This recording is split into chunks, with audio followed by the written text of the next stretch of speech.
मागच्या कक्षेमध्ये आपण श्लोक संख्या 21 पर्यंत चर्चा केली.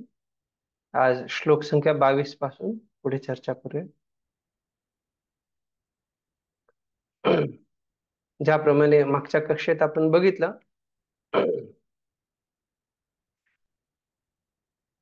जे प्रचंड सर्वत्र सर्व दिशांमध्ये प्रचंड तेज पसरलं होतं, ते बघून अर्जुनाने भगवान श्रीकृष्णांना ते काय उद्गारले. तर अर्जुनाची जी प्रार्थना आहे, आता इथे 4-5 श्लोकांमध्ये आपण त्या प्रार्थनेची चर्चा करूया.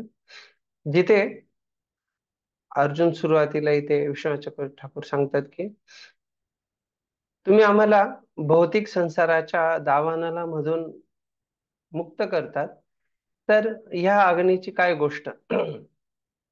हा जो ब्रह्मास्त्रामुळे प्रचंड अग्नी दिसत, तर त्यामुळे ते अर्जुन प्रार्थना सुरू करतात. अर्जुन वाच, कृष्ण कृष्ण महाबाहो भक्तानां भयंकर त्वम् एको दह्यमानानां अपवर्गोऽसि संसृतेः. भाषांतर. अर्जुन म्हणाला, हे भगवान श्रीकृष्ण, आपण सर्वशक्तिमान परमेश्वर आहात. आपल्या भिन्न भिन्न शक्तींना अंत नाही. आपणच एक आपल्या भक्तांच्या हृदयात अभयाची भावना भावना स्थिर ठेवण्यास समर्थ आहात. या भौतिक दुःखाच्या दावाग्नीत दग्ध झालेल्यांना आपल्यातच मुक्तीचा मार्ग प्राप्त होणे शक्य आहे. ते इथे श्रीधर स्वामी काय सांगतात ते बघूयात आपण.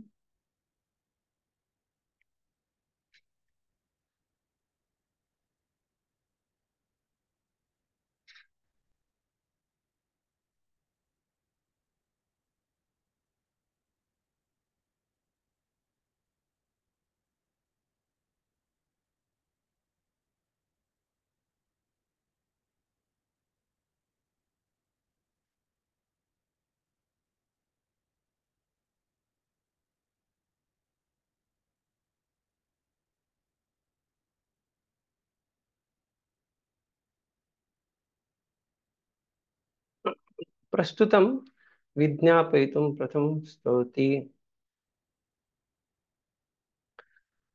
तर मागच्या श्लोकात ज्या प्रकारे तत प्रादुष्कृतम तेज प्रचंडम सर्वतो दिशम, त्या तेजाबद्दल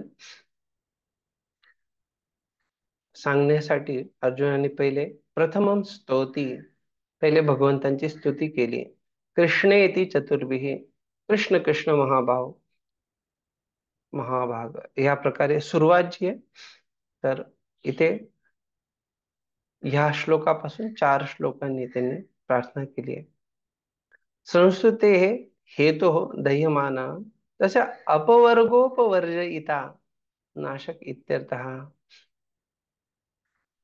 तर त्यामुळे ते म्हणतायत की या संस्कृतेर हेतो दह्यमाना, या संसार चक्रामध्ये, या संसारामध्ये जे लोक दह्यमानानाम, जे जीव तप्त होत आहेत, जाळले जात आहेत, संसार दावानल तस्या अपवर्गो अपवर्जयिता. तर त्यांचं जे आहे अपवर्ग प्राप्त करण्यासाठी किंवा या संसारातून मुक्त करण्यासाठी आपण एकच आहात. नाशक इत्यर्थ, अर्थात तुम्ही जे ते नाश करतात, संस्कृती संसार चक्र त्यांचं संपवतात. हे विश्वनाथ चक्रवर्ती ठाकूर काय म्हणतात बघूयात आपण.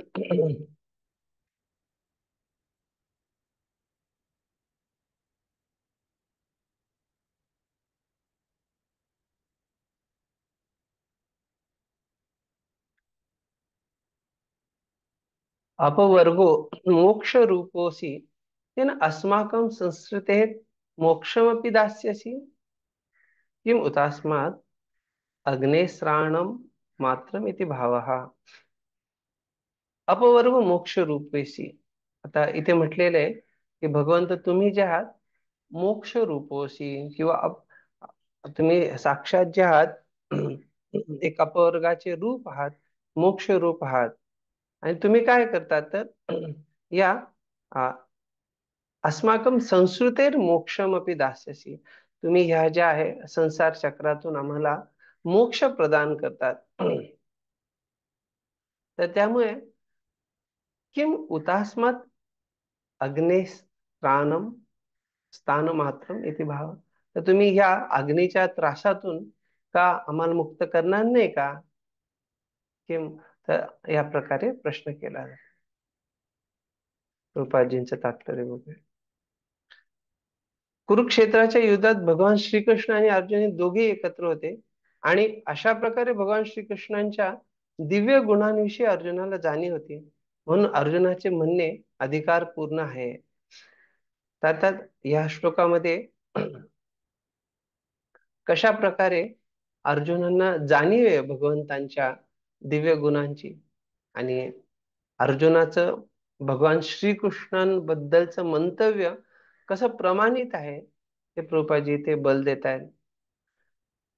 निश्चित रूपाने हे भौतिक संसार एक दावानल आहे आणि तो भगवान श्रीकृष्णांच्याच कृपेने त्याला नाश केलं जाऊ शकतं. त्यामुळे प्रभुपादजी इथे सांगतायत की कशा प्रकारे आध्यात्मिक गुरु जे आहेत हे भगवंतांच्या कृपेचे प्रतिनिधी आहेत. कशा प्रकारे आध्यात्मिक गुरु जे आहेत ते आपल्या जीवनातल्या असं आपलं संसार चक्र कसं नाश करतात, तर ते सांगतायत. आध्यात्मिक गुरु आपल्या शब्दांद्वारा त्रस्त जीवाच्या हृदयात प्रवेश करतात आणि दिव्य ज्ञान प्रदान करतात. दिव्य ज्ञान, हृदय प्रकाश, अशा प्रकारे भौतिक अस्तित्वाच्या दावाग्नीचे शमन होते. तर इथे जे काही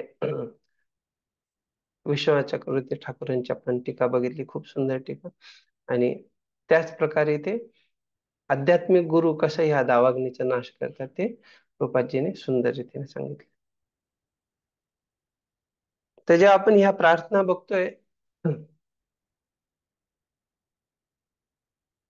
तर ह्या प्रार्थनांमागे लक्ष हे जे आहे की कशा प्रकारे भक्तामध्ये आणि जे अन्य लोक आहेत त्यांच्यामध्ये काय अंतर आहे हे स्पष्टतेने दिसतं. अश्वत्थामाला जेव्हा आपल्या प्राणाचं संकट जाणवलं, तर त्यावेळेस त्याने ब्रह्मास्त्र आवाहन करून ब्रह्मास्त्र सोडलं. अर्थात त्याच्यामुळे पूर्ण ब्रह्मांडाचा नाश होऊ शकतो. पण जेव्हा एक भक्त आहे, भक्त भगवंतांवरती निर्भर असतो, आणि त्यामुळे आपण बघतोय कशा प्रकारे अर्जुन जो आहे तो भगवंतांना प्रार्थना करतोय, भगवंतांचा आश्रय घेतोय. पुढच्या प्रार्थनेत बघा.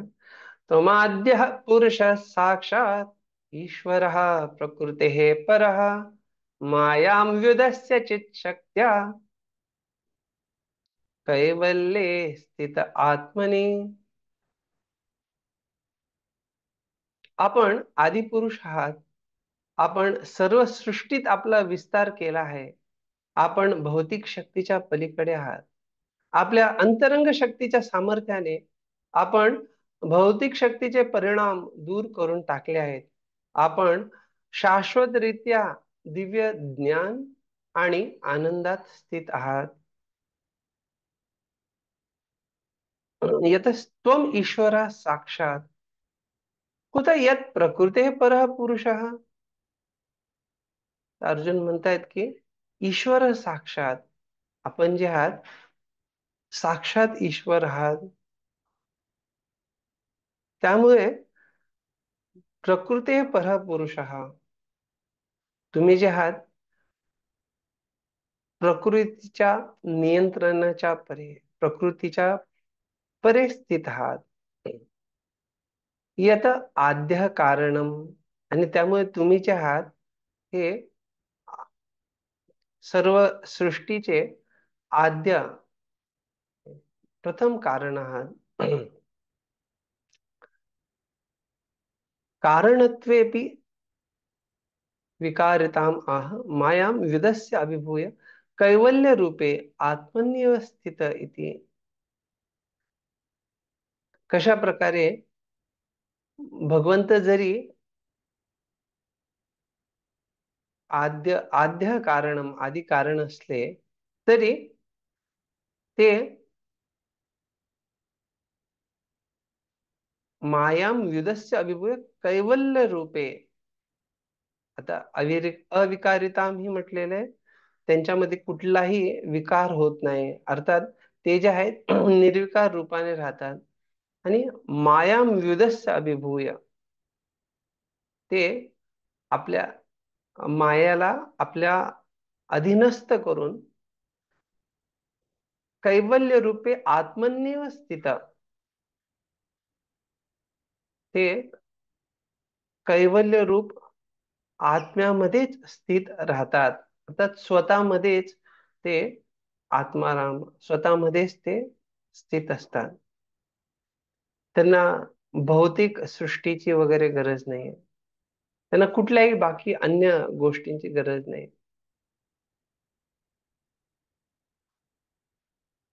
विश्वनाथ चक्रवर्ती ठाकूर काय सांगतात?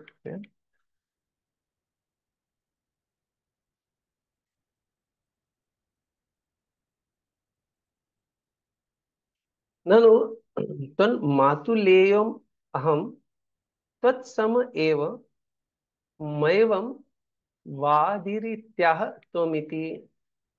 आता इथे आपण बघू शकतो की श्लोक जो आहे सुरू होतोय, तमाद्या पुरुषात साक्षात. तर इथे अर्जुन म्हणतायत की तो मातुलेय, अर्थात मी जो आहे तत् मातुलेय अहम, आक्षेप घेताय की मी तुमचा जो आहे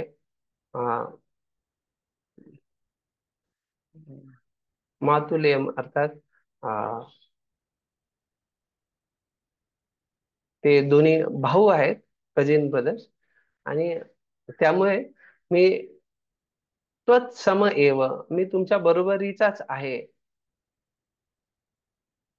जर असं भगवान श्रीकृष्ण अर्जुनाला म्हटले, तर अर्जुन म्हणतायत की मैवम, अर्थात असं बोलू नका.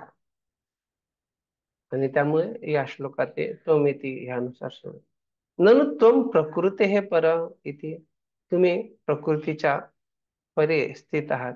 इति किम प्रकृती शब्देन अविद्याम मायाम वा वृषे तत्राह. तर इथे जेव्हा प्रकृती म्हटलेले आहे, त्याचा अर्थ की ते अविद्या किंवा मायेच्या परे आहेत. चित शक्त्या स्वरूपभूतया शक्त्या सुभगया पट्टमहिष्येव मायाम विद्या विद्येति विद्या अविद्ये इति वृत्तिद्वयवतीं दुर्भगाम इव स्वशक्तित्वात् प्राप्तां विविधस्य दूरीकृत्य तया शक्त्या सहित एव त्वम् आत्मनि स्वचिन्मय स्वरूपे स्थितः. ज्या प्रकारे आपण बघितलं श्रीधर स्वामी सांगतात, त्या प्रकारे ते विश्वनाथ चक्रवर्ती ठाकूर सांगतायत, भगवंत स्वतःला विद्या आणि अविद्या पासून बनलेली ही जी माया आहे, तिच्यापासून स्वतःला दूर ठेवतात. तर ही जी माया शक्ती आहे ती अभागी आहे. का? कारण ती तुमची बहिरंगा शक्ती आहे. मग तो भिन्नतया असतो, वेदस्य दूरीकृत्य तया शक्त्या सहित आत्मनि चिन्मय स्वरूपे स्थित. अर्थात त्यामुळे सांगतायत की तिला तुम्ही दूर ठेवतात का, तर ती बहिरंगा शक्ती आहे. आणि तुम्ही तुमच्या स्वतःच्या स्वरूप अवस्थेत स्थित राहतात. कशा प्रकारे? तर जी तुमची चित शक्ती आहे, स्वचिन्मय स्वरूपे स्थित. ननु चित शक्ते तस्या कारणत्व मत्तो भिन्नतया स्थितत्वं कथम ममात्मनि स्थितत्वम इत्यत आह कैवल्य इति. अर्थात भगवंत जेव्हा स्वतःच्या चित शक्ती सोबत स्वरूप स्थितीमध्ये आहात, असं म्हटलेलं एक प्रश्न केला जातोय की आक्षेप घेतला जातोय, जर मी माझ्या ह्या चित शक्तीचा कारण आहे,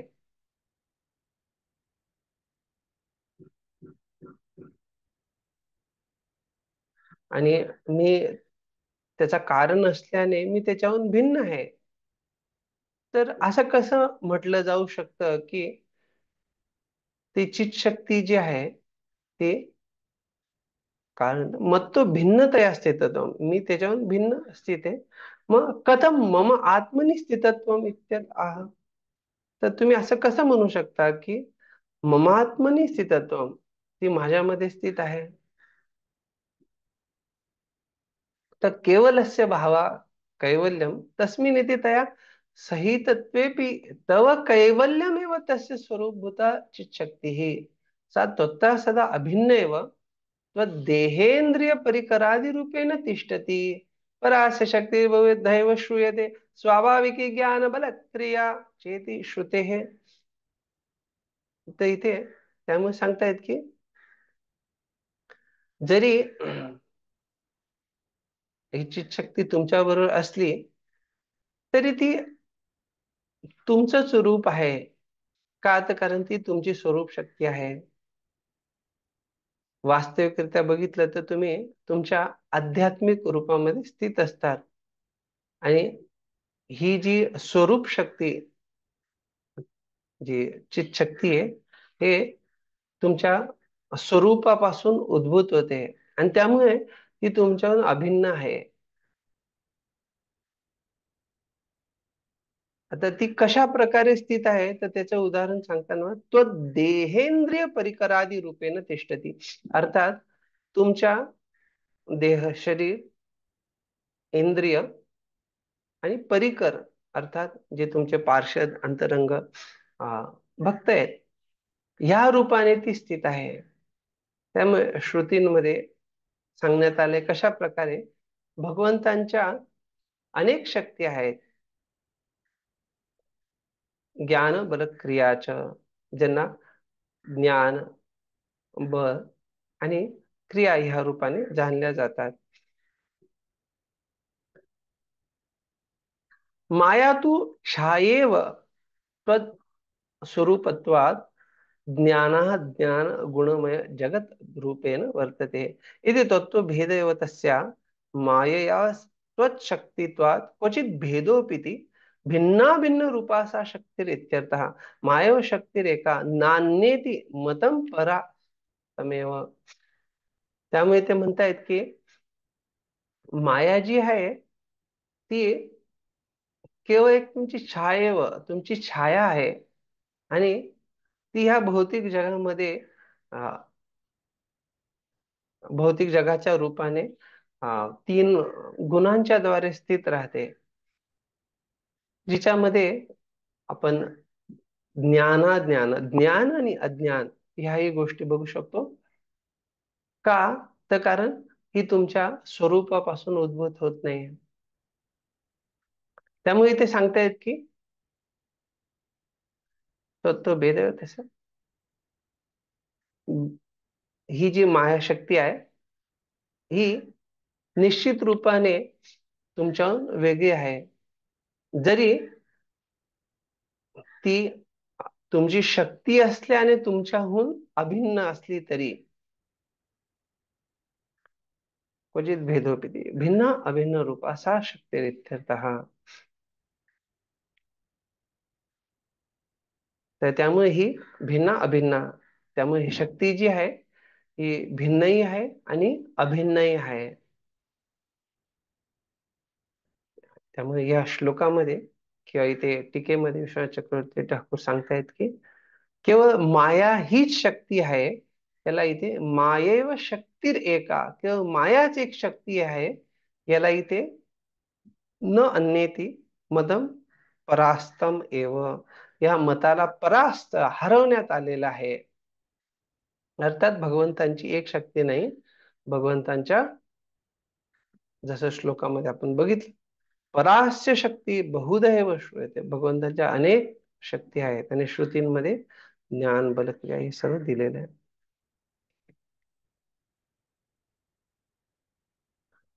आपण तात्पर्य बघूया. भगवद्गीतेत म्हटलंय की जो भगवंतांच्या चरण कमलांना शरण जातो तो अज्ञानातून मुक्त होतो.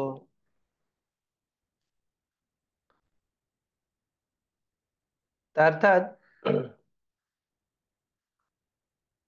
जोपर्यंत व्यक्ती भगवंतांचा आश्रय घेत नाही, तोपर्यंत अज्ञानातून मुक्त व्हायला काही मार्ग नाही. आणि प्रभुपाजी त्यामुळे ते भगवद्गीतेच्या 7व्या अध्यायातला 14वा श्लोकात सांगतात, दैवी एषा गुणमयी मम माया दुरत्यया मामेव ये प्रपद्यन्ते. अर्थात भगवान श्रीकृष्ण जे आहे, हे सूर्याप्रमाणे आहे. कृष्ण सूर्यसम माया आहे अंधकार, जहार सूर्य तहार नाही मायार अधिकार. त्यामुळे या भौतिक जगातून बाहेर जाण्यासाठी, या भौतिक जगातल्या अंधकारमय स्थितीतून बाहेर पडणं हा सगळ्यात चांगला मार्ग आहे, असं प्रभुपाद ते सांगतायत. तर जीव गोस्वामी सांगतात कशा प्रकारे भगवान श्रीकृष्ण जे आहेत त्यांना इथे मूळ पुरुष, आद्य पुरुष या प्रकारे सांगण्यात आलेले आहे. पण बघितलं भगवान श्रीकृष्ण जे आहे हे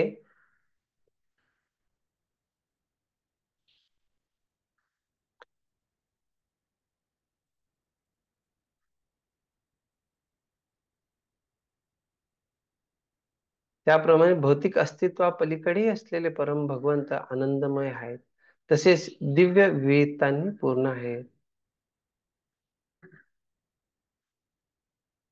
आणि इथे प्रभुपादजी भगवंतांच्या धामाचे वर्णन करतायत.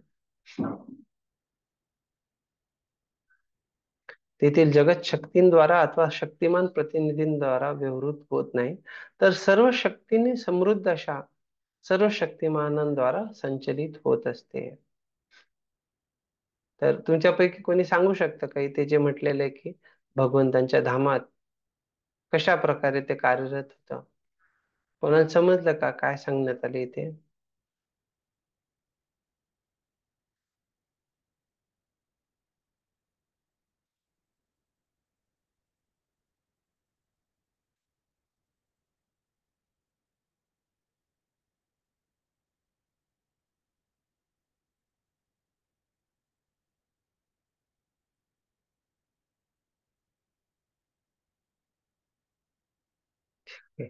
तर इथे जे आहे दोन्ही भौतिक जगाबद्दलही सांगण्यात आले आणि आध्यात्मिक जगामध्ये कशा प्रकारे निर्मिती, स्थित, पालन, संहार या गोष्टी नाही आहेत.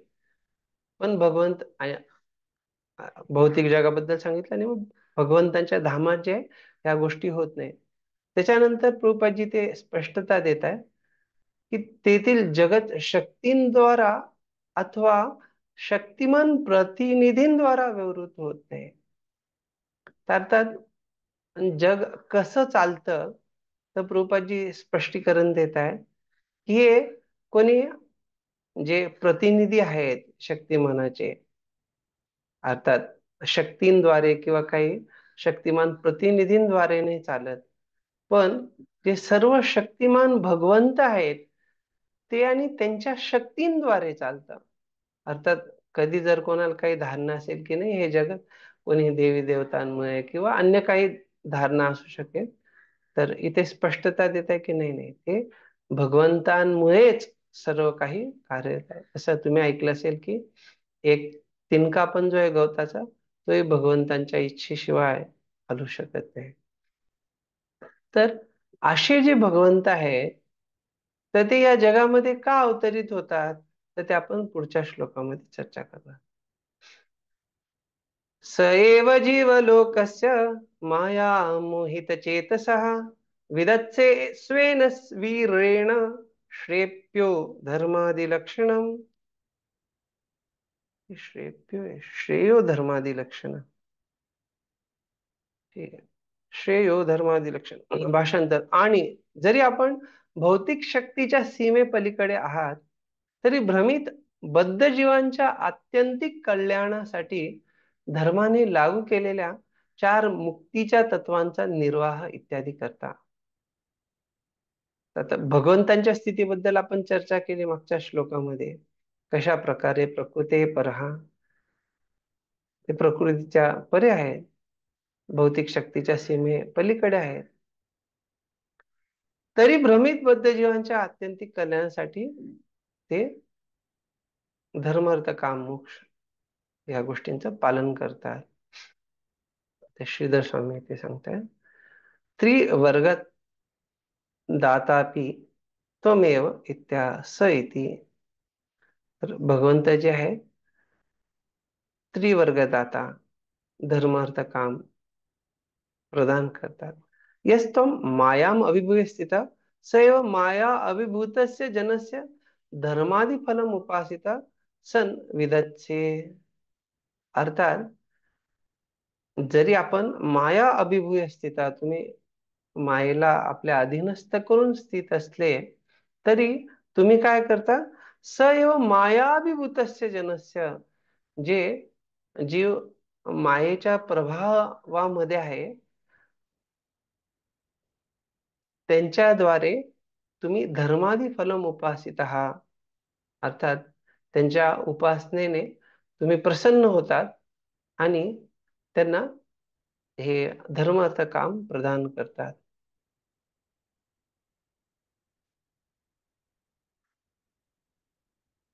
विश्वाचक्र ठाकूर सांगतात तिथे, स एव कैवल्य स्थित आहे.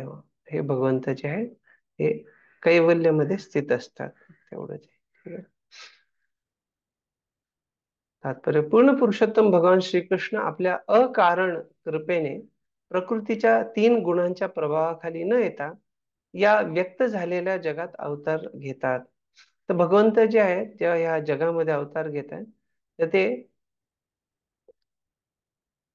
हो, प्रकृतीच्या प्रभावाने किंवा 3 गुणांच्या प्रभावाने नाही अवतार घेत, तर ते त्यांच्या अहेतुकी कृपेने या जगामध्ये बद्ध जीवांचा उद्धार करण्यासाठी, बद्ध जीव म्हटलं अर्थात जे भगवंतांच्या बहिरंगा शक्तीने मोहित झालेले आहेत, अशा जीवांचा उद्धार करण्यासाठी अवतरित होतात. तर भगवंत का अवतरित होतात ते इथे प्रभुपादजी सांगतायत की भगवंत असा भोक्तृत्वाचा खोटा भाव काढून टाकण्यासाठी आणि त्यांना भगवत धामाचे पथप्रदर्शन करण्यासाठी अवतरित होतात. पतित जीवांसाठी हाच भगवंतांचा पतित पावन स्वभाव आहे. तथायं चावतारस्ते भुवो भारजिहीर्षया स्वानां चानन्य भावानां अनुध्यानाय चासकृत. भाषांतर, त्याचप्रमाणे आपण जगाचा भार हलका करण्यासाठी आणि विशेषतः जे सदैव आपल्या स्मरणात मग्न आहेत अशा आपल्या अनन्य भक्त सुहृदांच्या लाभासाठी अवतरित होतात. तथा च अनेन अवतारेण तव साधू पक्षपातो लक्षत इत्याह तथेती. अर्थात अर्जुन म्हणतायत की अनेन अवतार, हे जे आपला अवतार आहे याच्याद्वारे आपण काय करताय? साधू पक्षपात हा लक्षात, तुम्ही जे साधू आहेत, अर्थात जे तुमचे भक्त आहेत, सज्जन आहेत, त्यांच्या प्रती पक्षपात करताय. साधू पक्षपातो लक्षता, त्यामुळे ते तथायम चावतार असते. किम भूभार हरणम मद इच्छा मात्रेण न भवती तत्राह. जर भगवंत ते म्हणतील की का माझी ही इच्छा नाहीये की पृथ्वीचा भार हलका करावा,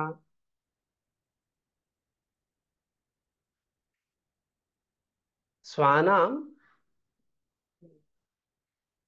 किम भूभार, सॉरी, हे इथे म्हणतात की किम भूभार हरणम मद इच्छा मात्रेण, का हे पृथ्वीचा जो भार कमी करायचा आहे का ते माझ्या इच्छेने, केवळ इच्छा मात्रेण, केवळ फक्त इच्छा केल्याने होणार नाही का? त्याच्यासाठी मला अवतारच घ्यायला लागेल का? अर्थात तथाच अनेन अवतारेण जे म्हणतायत, तर त्यामुळे सांगतायत की स्वानाम ज्ञातीनाम अनुध्यानाय च तथा अनन्य भावानाम एकांत भक्तानाम च. इथे सांगतायत की हा निश्चित रूपाने भगवंतांना असं नाही की इच्छा मात्र केल्याने होत नाही. तर अर्जुन म्हणतायत की हा, तुम्ही कशासाठी अवतरित होता? तर स्वानाम, तुमचे जे स्वतःचे भक्त आहेत, ज्ञातीनाम अनुध्यानाय, अर्थात त्याच्यात ज्ञातीनाम अर्थात जे बंधू बांधव आहेत, आणि तथा अनन्य भावानाम एकांत भक्तानाम. तर बंधू बांधवांचंही झालं, आणि दुसरं तुमचे जे अनन्य भाव भक्त जे आहेत त्यांच्यासाठी तुम्ही अवतरित होतात. अशा प्रकारे श्रीधर स्वामी सांगता येते. विश्वनाथ चक्रवर्ती ठाकूर म्हणतायत, तदा तेनैव प्रकारेण विदस्तमायस्व चिन्मय स्वरूपेण अयम अवतारः प्रापंचिक लोके प्राकट्यम. अर्थात तिथे म्हणतायत की भगवंत जे आहे हे कशा प्रकारे मायेला तिरस्कृत करून स्वतःच्या स्वरूपामध्ये या जगामध्ये अवतरित होतात. व्युदस्त माय स्वचिन्मय स्वरूपेण, अर्थात स्वतःच्या आध्यात्मिक स्वरूपात ते अयम अवतारा कुठे अवतरित होता? तर प्रापंचिक लोके, अर्थात या भौतिक संसारामध्ये प्राकट्यम ते प्रकट होतात. तात्पर्य कृपाजी सांगतायत, भगवंत आपल्या भक्तांचे पक्षपाती आहेत असे दिसते. तर आपण बघितलं साधूना कशा प्रकारे असं दिसून येतंय की ते आपल्या भक्तांप्रती जे आहे पक्षपात करताय. पण खरोखर जे आहे, सर्वच जी लोक आहेत ती प्रत्येक जण भगवंतांशी संबंधित आहेत. ते सर्वांकरता समान असूनही त्यांचा आपल्या सुहृद जनांकडे आणि भक्तांकडे अधिक कल आहे. अर्थात कृपाजी ते आता समजून सांगतात कशा प्रकारे भगवंत जरी समूहम सर्वभूतेषु, तरी त्यांचे जे आहे आपल्या भक्तांप्रती विशेष प्रेम असतं. तर त्यांचे भक्त कोण आहेत? ज्ञाती नाम, त्यांचे जे बंधू बांधव आहेत, आणि अनन्य भावानाम भक्तानाम, अर्थात त्यांचे जे अनन्य भक्त आहेत, तर हे त्यांचे संबंधी आहेत. आणि हा हा जो आहे हे भगवंतांचा हा एक, इथे प्रभुपादी सांगतायत की भगवंतांची दिव्य लीला आहे.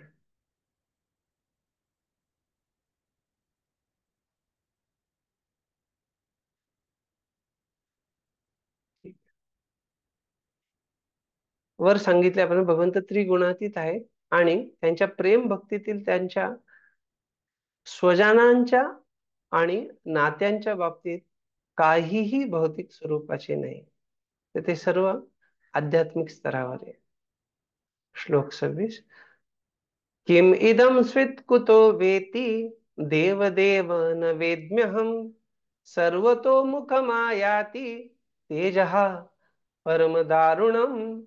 हे देवाधिदेव, हे अतिशय प्रखर असे दारुण तेज सर्व दिशांना कसे पसरत चालले आहे, ते कुठून येत आहे मला हे समजत नाही.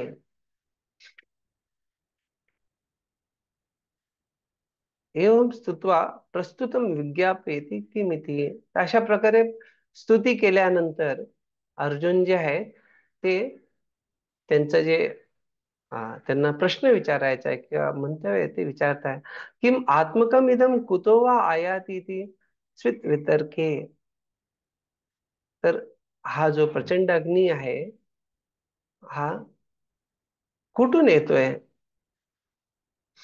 त्या प्रकारे प्रश्न करतायत. आणि त्याचं आता भगवंत कसं उत्तर देणार ते आपण बघणार आहोत.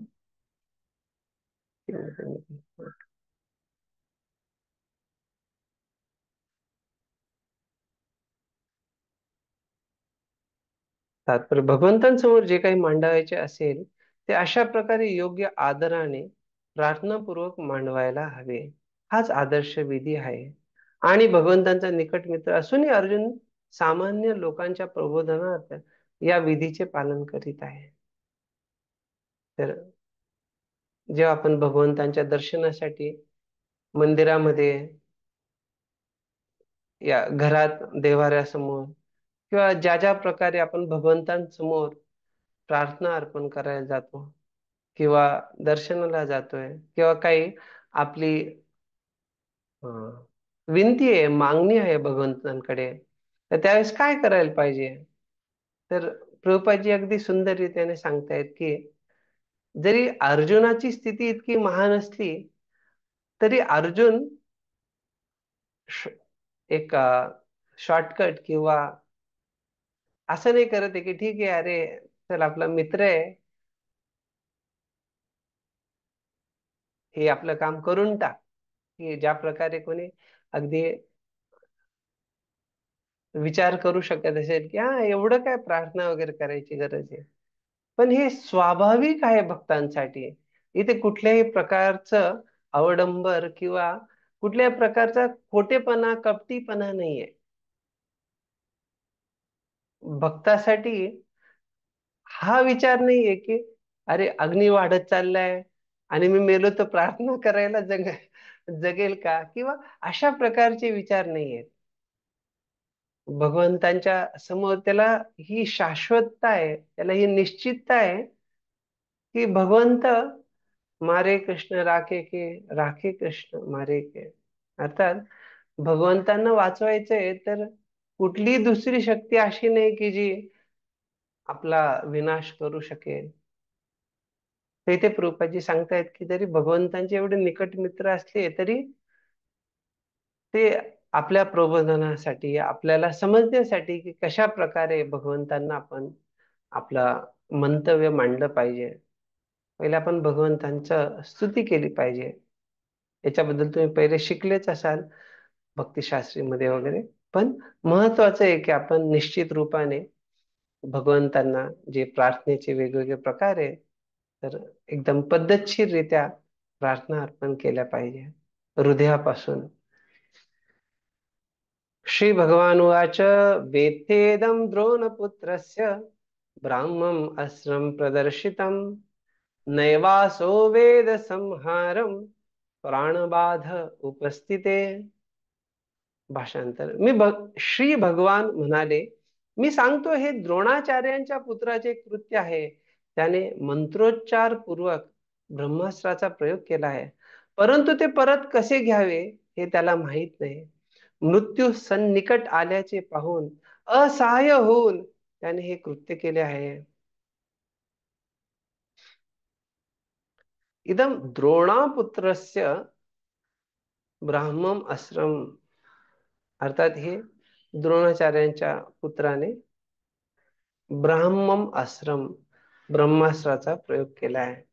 तेन जे प्राणबाधे प्राप्ते प्रदर्शितम केवलम, त्याला जे प्राणबाधे, प्राण संकट आल्यामुळे त्याने अशा प्रकारे न तत्प्रयोगे कुशल इत्यर्थः. पण त्यांनी जरी त्याचा प्रयोग केला असेल, वापर केला असेल, तरी त्याच्यात तो कुशल नाही आहे. यदा यतो सो उपसंहारम न वेद, त्याला त्याचा उपसंहार, त्याला परत कसं घ्यायचं आश्रयाला, त्याच्याबद्दल न वेद, तो जाणतच नाही.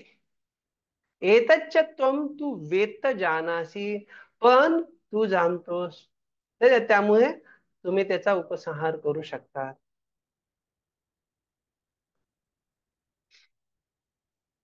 ते इथे ओके, विश्वनाथ चक्रवर्ती ठाकूर काय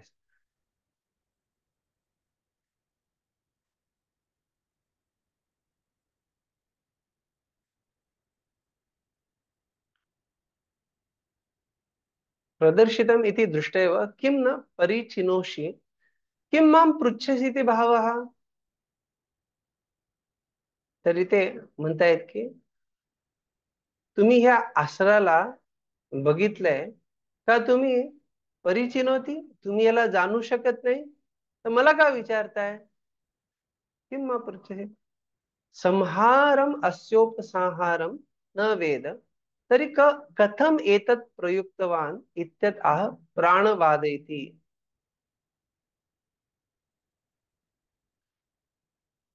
तर याचा जे उपसंहार करणं, त्याला परत घेणं तो जाणत नाही, तरी त्याने प्राणबाध अर्थात प्राण संकटात असल्यामुळे त्याचा प्रयुक्तवान, त्याचा वापर केलाय.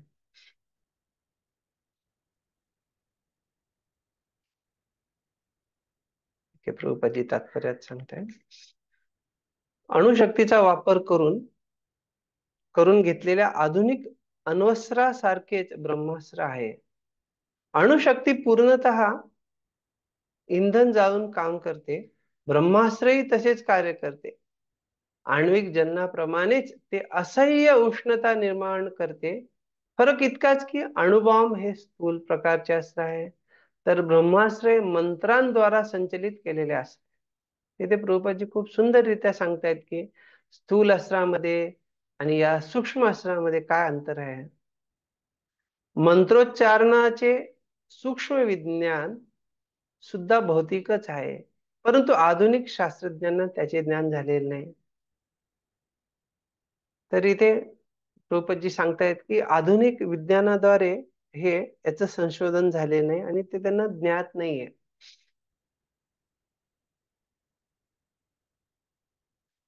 हे सूक्ष्म विज्ञान आध्यात्मिक नव्हे, परंतु सूक्ष्मतर आध्यात्मिक पद्धतीशी त्याचा संबंध आहे. मंत्रोच्चारणाने अस्त्र फेकणारा ते अस्त्र कसे वापरावे, ते कसे आवरावे हे जाणीत असे. ते त्याचे पूर्ण ज्ञान असे. परंतु ज्याने या अस्त्राचा वापर केला होता तो द्रोणाचार्यांचा पुत्र ते अस्त्र परत कसे घ्यावे हे जाणीत नव्हता. तर सामान्यतः जेव्हा इथे हे अस्त्राची चर्चा होते, तर हे महत्वाचे समजणे कशा प्रकारे स्थूल अस्त्र जे वापरले जातात त्याच्याने खूप सारा विनाश होतो आणि जे साध्य करायचे कोणा एका व्यक्तीला एका जागेला काही जिंकायचं असेल वगैरे, तर आधुनिक जे अण्वस्त्र आहेत त्याच्याने जो परिणाम होतो तो खूप जसं हिरोशिमा नागासाकी तिथे जे अणु शक्तीचा प्रयोग झाला, तर आपण बघतो कशा प्रकारे आजही तिथले लोक त्याच्यामुळे त्यांना यातनातून त्रास होतोय, यातना होत आहेत, वेगवेगळ्या प्रकारचे त्रास आहेत. याचा अर्थ काय आहे की जेव्हा आपण आधुनिक स्थूल अस्त्रांचा वापर करतोय तर ती तेवढी प्रगत नाही जेवढी ही वेदिक जी अण्वस्त्र आहेत, ब्रह्मास्त्र आहे, त्यांच्या एवढे ते बिलकुलही प्रगत नाही आहेत. आणि त्यामुळे प्रभुपादजी सांगतायत की आधुनिक वैज्ञानिकांना त्याचं ज्ञान नाही आहे.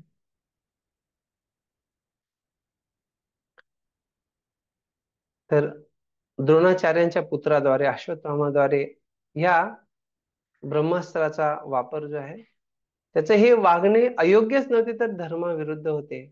एक ब्राह्मण पुत्र असून इतक्या चुका त्याने करायला नको होत्या आणि कर्तव्याच्या बाबतीत त्याने केलेल्या या प्रमादामुळे भगवान स्वतःच त्याला शिक्षा ठोठावणार होते.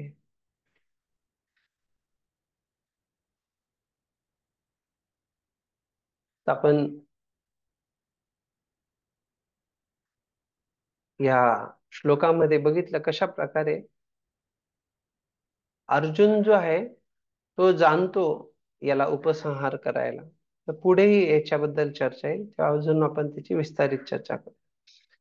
न यस्यान्यतमं किंचित अस्त्रं प्रत्यवकर्षणं जयस्त्र तेज उन्नद्धम अस्त्रज्ञो ह्यस्त्र तेजसा. हे अर्जुन, फक्त दुसरे ब्रह्मास्त्रच या अस्त्राचा प्रतिकार करील. तू युद्धशास्त्रात निपुण आहेस तेव्हा तुझ्या स्वतःच्या अस्त्राच्या शक्तीने या अस्त्राचे तेज शमन कर.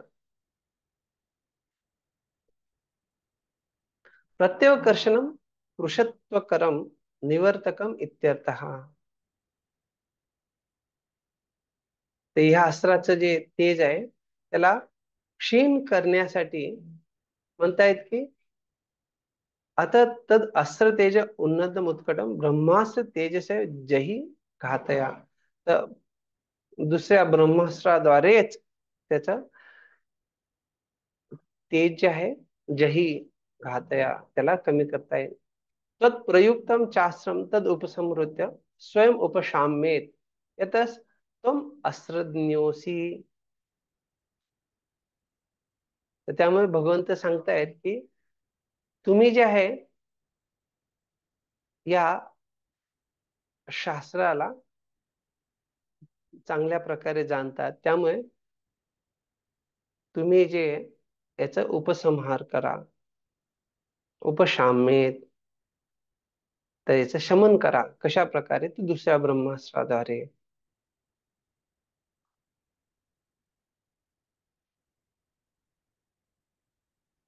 विश्वनाथ चक्र ठाकूर सांगतायत, तरी वारुणास्त्रादिना वह्निम उपशमायमिति चेत् तत्र न यस्येति प्रत्यवकर्षणं निवर्तकम् तस्मात् त्वम् अस्य तेजस स्व प्रयुक्त ब्रह्मास्त्र तेजसेव ब्रह्मास्त्र तेजो जही यतः अस्त्रज्ञोसी.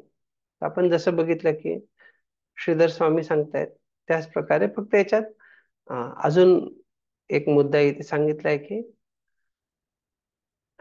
ज्या प्रकारे अग्नीला जर शमन करायचं असेल तर त्याला वारुणास्त्रादिना वह्निम उपशमयामिती, अर्थात वारुण अस्त्राचा वापर करून वन्य किंवा अग्नीला शांत केलं जाऊ शकतं. पण इथे सांगतायत की हे जे अस्त्र आहे ब्रह्मास्त्रम, याला थांबवायसाठी दुसरा कुठला मार्ग नाहीये. आणि तुम्ही जे आहात सर्व अस्त्रांबद्दल ज्ञात आहात, त्यामुळे तुमच्या ब्रह्मास्त्राद्वारे तुम्ही या अस्त्राचा जो परिणाम आहे, जो अग्नी आहे, त्याला तुम्ही शमन करू शकता. का ते रूपाजी ते तात्पर्यात सांगतात, आण्विक शस्त्रांचा मारा थांबविणारे असे दुसरे प्रतिकारक अस्त्र उपलब्ध नाही. परंतु सूक्ष्म विज्ञानाने ब्रह्मास्त्राचा प्रतिकार करता येतो. त्यात आधुनिक विज्ञानात जे आहे, जर आण्विक शस्त्रांचा मारा झाला तर त्याला प्रतिकारक काही नाहीये. पण ब्रह्मास्त्र जे आहे हे याचं सूक्ष्म विज्ञान असल्यामुळे त्याला प्रतिकार करता येतो. त्या काळात जे युद्धशास्त्रात तरबेज होते ते ब्रह्मास्त्राचा प्रतिकार करू शकत होते. द्रोणपुत्राला शस्त्र मागे घेण्याचे ज्ञान नव्हते आणि म्हणून अर्जुनाला स्वतःच्या अस्त्राच्या शक्तीने त्याचा प्रतिकार करण्यास सांगण्यात आले.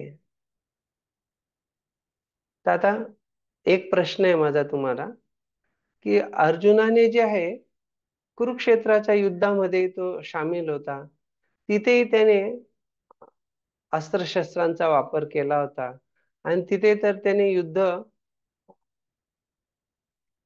भीष्म पितामह वगैरे अशा लोकांशी त्याचं युद्ध झालं होतं. तरी असं कसं शक्य आहे की तो ह्या वेळेस ह्या अग्नीला बघून वगैरे तो भगवंतांना प्रार्थना करतोय आणि अशा प्रकारे विचारतोय काय करायला हवं?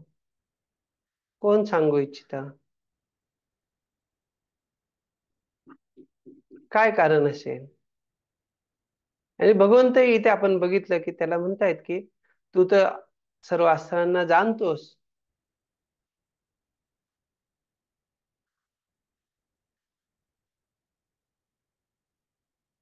हरे कृष्णा प्रभूजी. हम्म. प्रभूजी, मला असं वाटतंय की जे अश्वत्थामानं ब्रह्मास्त्र पाठवलं होतं त्या अस्त्रामुळे संपूर्ण ब्रह्मांडाचा विनाश होणार होता. पण हे नको होतं. मग अर्जुनाने विचारलं आता काय केलं पाहिजे हे नाही, पण मी थांबवणं. काय सांगितलं तुम्हाला समजलं का? हं?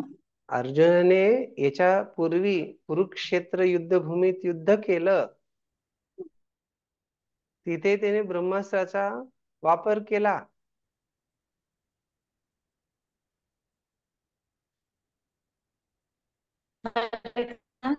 कदाचित ते गुरुपुत्र असल्यामुळे आणि तेव्हा युद्ध सुरू नव्हतं त्यामुळे विचारलं असेल.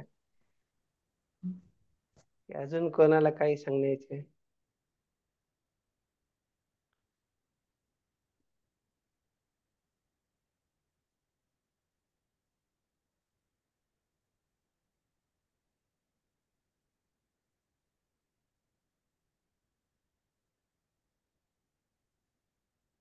तुम्हीच सांगा प्रभूजी. तर इथे आपण बघतो की जे अश्वत्थामा आहे, त्यांनी एक प्रकारे असं युद्धाच्या प्रकारे, जसं युद्ध चालू आहे, दोन्ही योद्धा एकमेकांवरती शस्त्र अ, बाण किंवा शस्त्राचा वापर करताय, तशी अवस्था नाहीये. इथे काय झालंय, अश्वत्थामाने जलम उपस्पृश्य, त्याने आचमन करून त्याने ब्रह्मास्त्राचा वापर करण्यासाठी असं नाही की बाण सोडणं गरजेचं आहे. एक जर गवताचा तुकडा असेल, त्याच्याद्वारेही या ब्रह्मास्त्र सोडता येऊ शकतं. तर त्यामुळे अशी काही परिस्थिती नव्हती की आ, एकमेकांशी ते युद्ध करतायत आणि अचानक ह्या प्रकारची जी परिस्थिती निर्माण झाली, सर्वत्र प्रचंड तेज आणि एक अग्नी पसरला, तर तो एक भयावह परिस्थिती होती.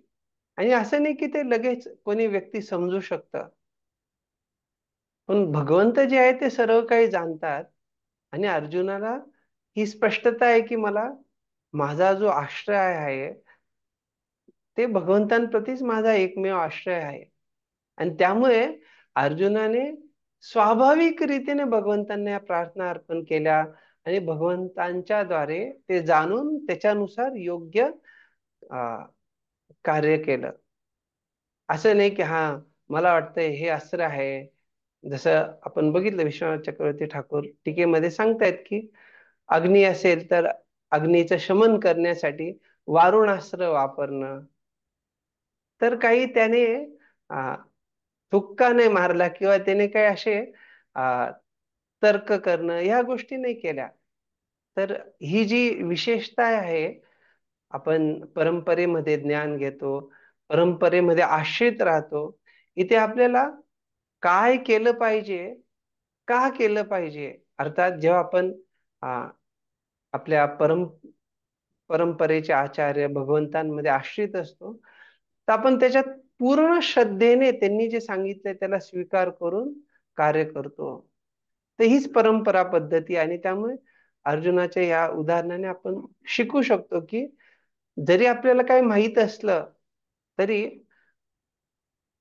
आपण जे काही करणार आहोत त्या कार्याची सुरुवात भगवंतांच्या आश्रयात राहून, भगवंतांच्या आशीर्वादाने, परंपरेच्या आशीर्वादाने ते केलं पाहिजे.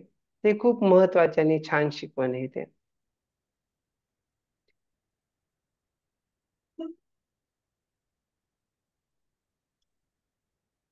ठीक आहे, आपण पुढचा श्लोक बघूया. सूत उवाच, श्रुत्वा भगवता प्रोक्तं फाल्गुनः परवीरः स्पृष्ट्वापस्तं परिक्रम्य ब्राह्य ब्राह्मं ब्रह्मास्त्रं संददे. भाषांतर. सुत गोस्वामी म्हणाले, भगवंतांचे हे बोलणे ऐकून अर्जुनाने शरीर शुद्धीसाठी पाण्याला स्पर्श केला आणि भगवान श्रीकृष्णांना प्रदक्षिणा घालून त्याने ब्रह्मास्त्राचा प्रतिकार करण्यासाठी आपले ब्रह्मास्त्र सोडले.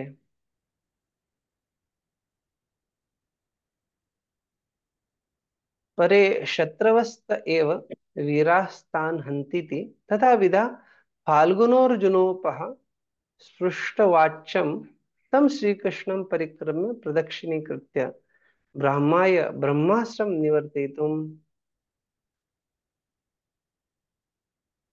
तर भगवंतांनी सांगितलेले ऐकून अर्जुनाने जे काय केलं, आपहा स्पृष्ट, त्याने जल स्पर्श करून, आचमन करून, जलस्पृष्ट्वा आचम्य, आचमन करून, तम श्रीकृष्णम परिक्रम्य, त्याने भगवान श्रीकृष्णांची परिक्रमा प्रदक्षिणा केली आणि ब्राह्माय ब्रह्मास्त्रम निवर्तयितुम, त्याने ब्रह्मास्त्राचं निवारण करण्यासाठी दुसरं ब्रह्मास्त्र सोडलं.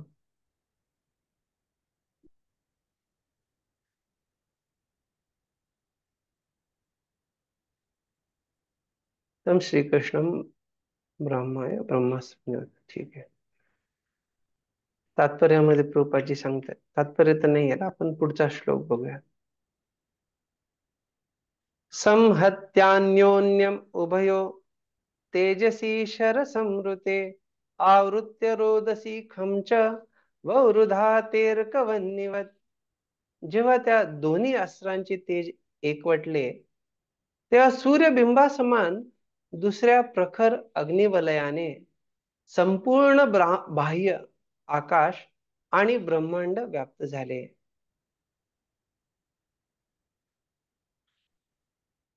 ततश्च उभयो ब्रह्मास्त्रयो तेजसी. उभयो दोन्ही ब्रह्मास्त्रांच्या तेजाने शरये संवृते संविष्टते परस्परम मिलित्वा बहुरुधाते अवर्धेताम. तर कशा प्रकारे त्या दोन्ही ब्रह्मास्त्रांमुळे त्याच त्या बाणांच्या तेजाने शरय संवृते ते एकमेकांना परस्परम मिलित्वा त्यांची एकमेकाला भेटले किंवा टक्कर झाली, आणि हे जे तेज आहे ते खूप वाढलं. किम कृत्वा रोदसी द्यो वा पृथिव्यो खम अंतरिक्षम चावृत्य. तर त्याच्यामुळे काय झालं की द्यो अर्थात पृथ्वी लोक पासून खम अंतरिक्षम चावृत्य. तर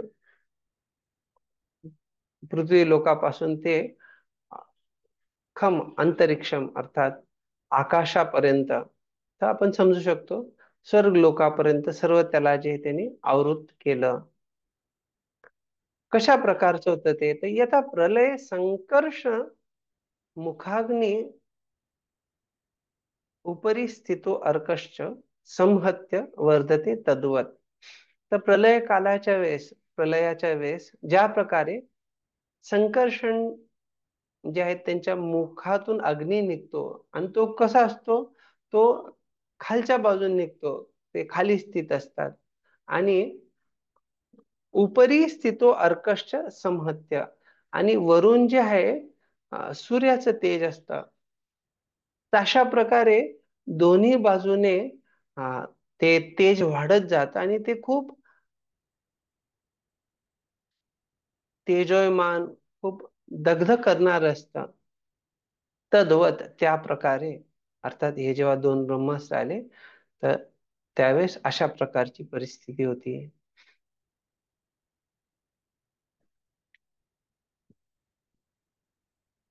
उभयो शरय एकसारखेच. ठीक आहे, पुढे बघूयात आपण. तात्पर्य, त्या ब्रह्मास्त्रांचे तेज प्रलयाच्या वेळी सूर्यबिंबातून निघणाऱ्या अग्निसमान दाहक होते. अणुशक्तींचे विकिरण ब्रह्मास्त्राने निर्माण केलेल्या उष्णतेच्या तुलनेत अल्प असते. अण्वस्त्राचा स्फोट अधिकतर एक ग्रह नष्ट करू शकतो, परंतु ब्रह्मास्त्राने निर्माण झालेल्या उष्णतेने संपूर्ण ब्रह्मांड नष्ट होऊ शकते. म्हणून येथे या अग्नीची तुलना प्रलयाग्नी बरोबर केलेली आहे. अर्थात प्रभुपादजी ते स्पष्टता देत आहे की काय अंतर आहे आधुनिक जे अण्वस्त्र आहे, अणुशक्ती आहे, आणि ब्रह्मास्त्राच्या शक्तीमध्ये काय अंतर आहे. तर ब्रह्मास्त्र हे ब्रह्मांड नष्ट करू शकतो, आणि आधुनिक किती संशोधन केलं, किती यांनी तयार केलं, तरी जास्तीत जास्त ते ग्रह नष्ट करू शकतात. दृष्ट्वास्त्र तेजस्तु तयो त्रिलोकान् प्रदहन्महत् दह्यमाना प्रजा सर्वा सांवर्तकम अमंसत. त्या आयुधांच्या उष्णतेमुळे तिन्ही लोकातील प्रजाजन भाजून निघाले. त्यावेळी प्रलयाच्या वेळी उत्पन्न होणाऱ्या सांवर्तक अग्नीची सर्वांना आठवण झाली. तयो द्रोणी फाल्गुने हो तेन दह्यमाना संवर्तक प्रलयाग्निम अमंसत मेनिरे. तर ज्यावेळेस अशा प्रकारे द्रोणी फाल्गुनयो हो, द्रोणी अर्थात अश्वत्थामाद्वारे आणि फाल्गुन अर्थात अर्जुनद्वारे या दोन्ही अस्त्रांचं, दोन्हींनी पाठवलेलं ब्रह्मास्त्र एकमेकांना ते टक्करले. ते ना दह्यमानः त्याच्या तेजामुळे काय अनुभूती आली किंवा कशा प्रकारचं तेज निर्माण झालं, तर सांवर्तका प्रलयाग्नी, त्या प्रलयाग्नीप्रमाणे स्थिती निर्माण झाली. हरे कृष्ण प्रभूजी. हरे कृष्ण. प्रभूजी, ते सांवर्तक मेघ सुद्धा असतात आणि अग्नी पण असते का? प्रलयाच्या वेळेस नक्की अग्नीमुळे प्रलय येतो की त्या मेघांमुळे, पावसामुळे? इथे सांवर्तक मेघांची गोष्ट नाही केली जात आहे, इथे सांवर्तक अग्नीची गोष्ट केली जात आहे. नाही, मला असं विचारायचंय की ज्या वेळेस प्रलय येतो ना, तर त्या प्रलयाच्या वेळेस हे पण येतं, पाऊस पण असतो आणि अग्नी पण असतो. तर पहिले अग्नीद्वारे सर्व जाळलं जातं आणि मग पाऊस होतो. काय प्रश्न आहे अच्छा. तुमचा? हा, बरोबर प्रभूजी, आता कळालं. मला वाटलं नुसतंच म्हणजे पाण्यामुळे जग असं प्रलय काळी. हा, पण हे अग्नी. सांवर्तक तुम्ही जे म्हणताय की केवळ ते पाणी नाहीये, तर सांवर्तक हे अग्नी आहे. तर इथे हा, सांवर्तक अग्नीची गोष्ट केली जाते. ठीक आहे. ठीक आहे. तात्पर्य ब्रह्मांडात वरील भागात स्थित असलेले, मध्यावर स्थित असलेले आणि खालील भागात स्थित असलेले असे तीन लोक आहेत. काय म्हणतात त्याला?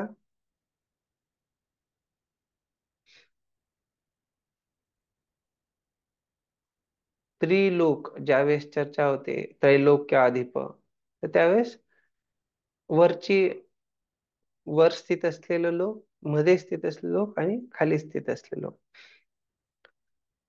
त्या तीन लोकांची गोष्ट करतात. आणि जेव्हा आपण त्या तीन लोकांची चर्चा करताना त्याचे 14 विभागही बघतो, 14 भुवन. जरी ब्रह्मास्त्र पृथ्वीवर सोडण्यात आले होते, तरी दोन्ही अस्त्रांच्या उष्णतेने संपूर्ण ब्रह्मांड व्याप्त झाले आणि भिन्न भिन्न लोकातील प्रजाजनांना तेव्हा सांवर्तक अग्नीच्या भयंकर दाहकतेचा अनुभव आला. म्हणून सर्व ग्रहांवर प्राणीसृष्टी आहे.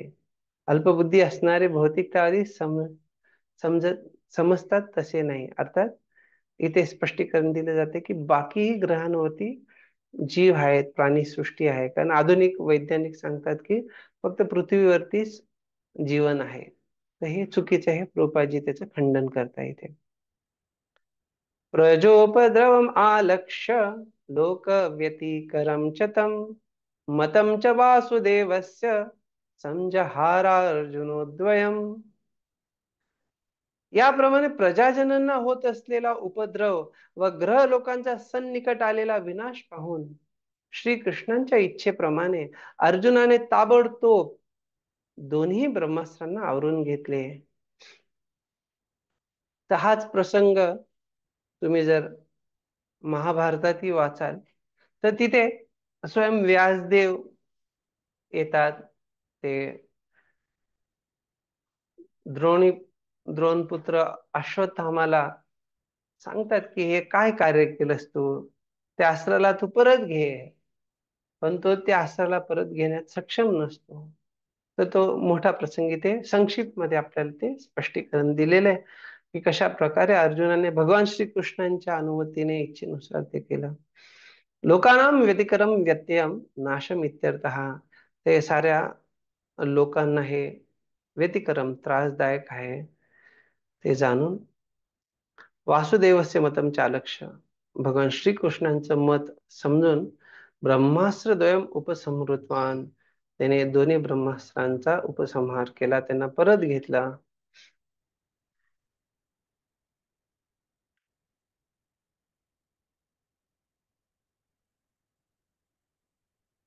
लोकानाम भू आदिनाम व्यतिक्रम नाश. ठीक आहे. तात्पर्यात प्रभुपादाजी सांगतात, आधुनिक अणुबॉम्बच्या स्फोटामुळे सर्व जगताचा नाश होईल हे मत म्हणजे पोरकट कल्पना आहे. प्रथमतः जगताचा नाश करू शकेल इतके सामर्थ्य अणुशक्तीमध्ये नाही, हे प्रभुपादजी ते सांगतात. तर का आहे तर मयाध्यक्षेन प्रकृती सूयते सचराचरम. जगाचा नाश फक्त भगवंतांच्या इच्छेनुसारच करता येईल, राजकारण्यांच्या लहरीने नाही, हे श्रीमद भागवतम मध्ये प्रभुपादजी सांगतायत. नाहीतर लोक 2027 मध्ये मोठं युद्ध, महायुद्ध सुरू होईल आणि 2030 मध्ये हे युद्ध संपेल, आणि मग लोक त्या अशा प्रकारच्या गोष्टी ऐकून नेहमी त्या चिंतनामध्ये राहतात. पण त्यांना सांगितलं की तुम्ही भगवंतांचं चिंतन करा, भगवंतांच्या दिव्य लीलांचं श्रवण करा, मनन करा, त्याला जीवनामध्ये आणा, ते आम्ही करणार नाही. राजकीय परिस्थिती काय आहे, कोण काय करतंय, ते जाणून आम्ही अगदी व्यावहारिक जीवन जगू. आणि भगवंतांचं चिंतन स्मरण करणं कुठे व्यावहारिक आहे? त्यामुळे एक शुद्ध भक्ताची जो पण कृपा होत नाही, जसं आपण इथे बघतो प्रभुपादजींच्या कृपेने आपण जाणू शकतोय की जगाचा नाश फक्त भगवंतांच्या इच्छेनुसारच करता येईल, राजकारण्यांच्या लहरीने नाही. भगवंतांनी इच्छिले की द्रौणी व अर्जुन या दोहोंनी सोडलेली आयुधे आवरण्यात यावीत, आणि अर्जुनाने त्यांना आवरली. तर महाभारत तात्पर्य निर्णय मध्ये मध्वाचार्य सांगतात की कशा प्रकारे जेव्हा ह्या द्रोणपुत्र अश्वत्थाम्याने द्रौपदीच्या 5 पुत्रांची त्यांना झोपलेल्या अवस्थेत त्याने मारलं आणि त्यांचे शिरच्छेद करून तो दुर्योधनाकडे घेऊन गेला. तर त्याने जेव्हा सांगितलं की हा पांडवांना मारलं, तर ते ऐकून दुर्योधनाला आनंद झाला. पण जेव्हा त्यांनी ते शिर किंवा त्यांची डोके हाताने त्यांना स्पर्श केला आणि दाबले, तर त्याला लगेच जाणीव झाली की अरे, एवढे कोमल हे पांडव नाहीयेत. तर त्यावेळेस ते पांडवांचे पुत्र अर्थात द्रौपदीचे 5 पुत्र आहेत त्याची त्यांनी हत्या केली. ते ऐकून दुर्योधनाला वाईट वाटलं आणि त्याला वाटलं की अरे, आता पुढे जर आपले कुरुवंश चालू राहायला पाहिजे, तर त्याच्यासाठी काहीतरी केलं पाहिजे. त्यावेळेस त्याने सांगितलं की कुरुवंश पुढे चालू राहायसाठी अश्वत्थामा तू जे आहे, तू माझ्या पत्नीचा संग करून कुरुवंश पुढे चालू ठेव.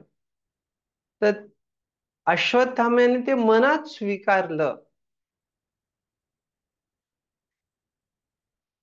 पण आपण अर्जुनाच्या बाबतीत बघतो, जेव्हा अर्जुन स्वर्गामध्ये गेल्यावरती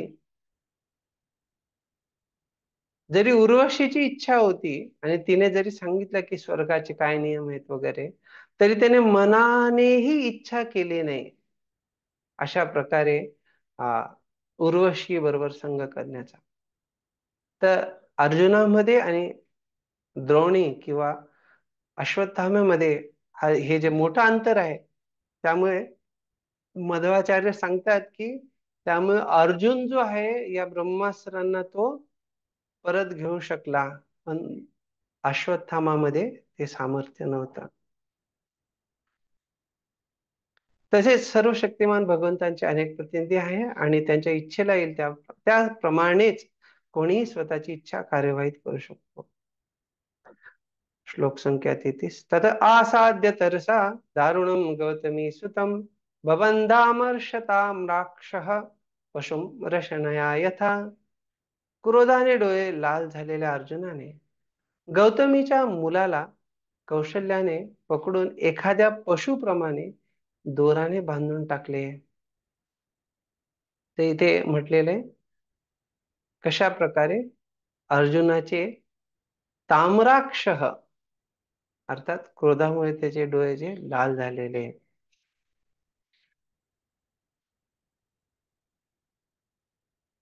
गौतम वंशजा गौतमी कृपी तस्याः सुतम. गौतम वंशात जन्म झालेली गौतमी अर्थात कृपी जी आहे, तस्याः सुतम तिचा हा पुत्र अश्वत्थामा अमर्षेण कोपेन ताम्रे अक्षिणी यस्य सहा अर्थात ताम्राक्षहा जे क्रोधामुळे ज्याचे डोळे लाल झालेले आहेत, निष्कृपत्वे दृष्टांतः पशुम यथा इति. तर इथे हे उदाहरण सांगण्यात आले, ज्या प्रकारे एखाद्या पशुला बांधण्यात येतं त्या प्रकारे अर्जुनाने अश्वत्थामाला पकडून बांधलंय.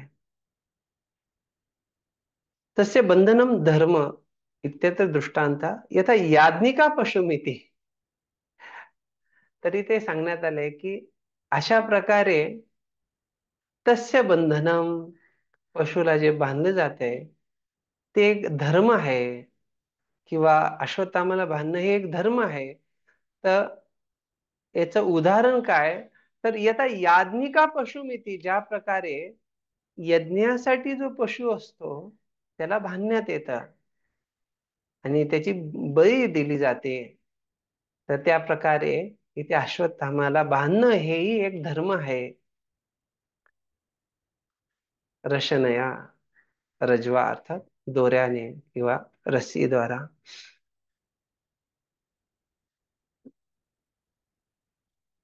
विश्वाचक्र ठाकूर इथे काही सांगताय.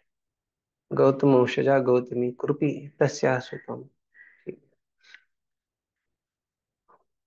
अश्वत्थाम्याची माता कृपी गौतमाच्या कुटुंबात जन्मली होती. ठीक आहे. श्रीधर स्वामींच्या या सूचितार्था श्रीकृष्णांच्या पुढे येणाऱ्या विधानाने संमती मिळते. अश्वत्थामा हा द्रोणाचार्य कृपी यांचा औरस पुत्र होता, परंतु आपल्या कर्तव्याने त्याने स्वतःच्या जीवनाच्या अधोगतीच्या दशेला पतन करून घेतल्यामुळे त्याला ब्राह्मणासारखे नव्हे तर पशुसारखे वागविणेच योग्य होते. तर अधोगतीच्या दशेला पतन का, तर कारण त्याचं वागणं जे आहे ते ब्राह्मणाने भगवंतांच्या इच्छेनुसार भगवंतांच्या आदेशानुसार राहिलं पाहिजे, म्हणजे त्याचं वागणं अधोगतीचं दिसण्यात येतं. शिबिराय निनेशंतम रज्वा बद्ध्वा रिपुंबलात प्राहार्जुनं प्रकुपितो भगवान अंबुजेक्षणः. आता इथे आपण बघू शकतो, पहिले आपण बघितलं ताम्राक्ष हा अर्जुनाबद्दल, येथे भगवंतांबद्दल म्हणतात भगवान अंबुजे क्षण, अंबुज ईक्षण.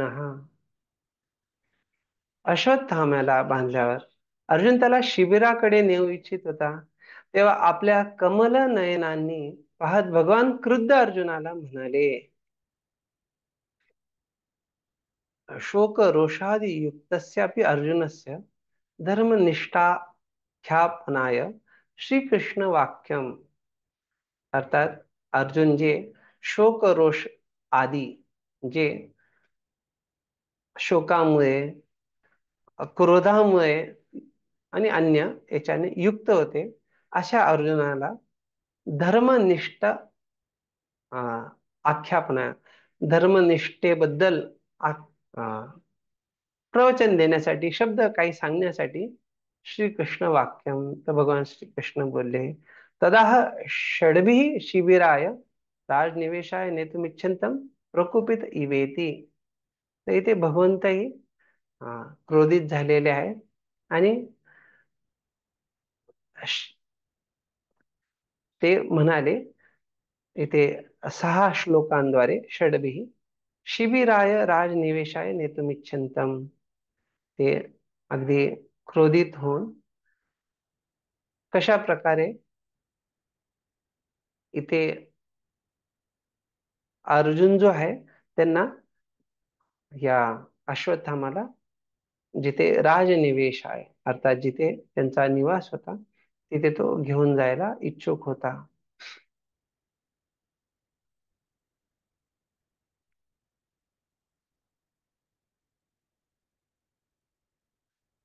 तिथे राजनिवेश आहे.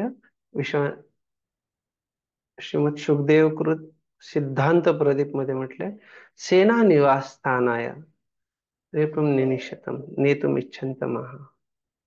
ओके.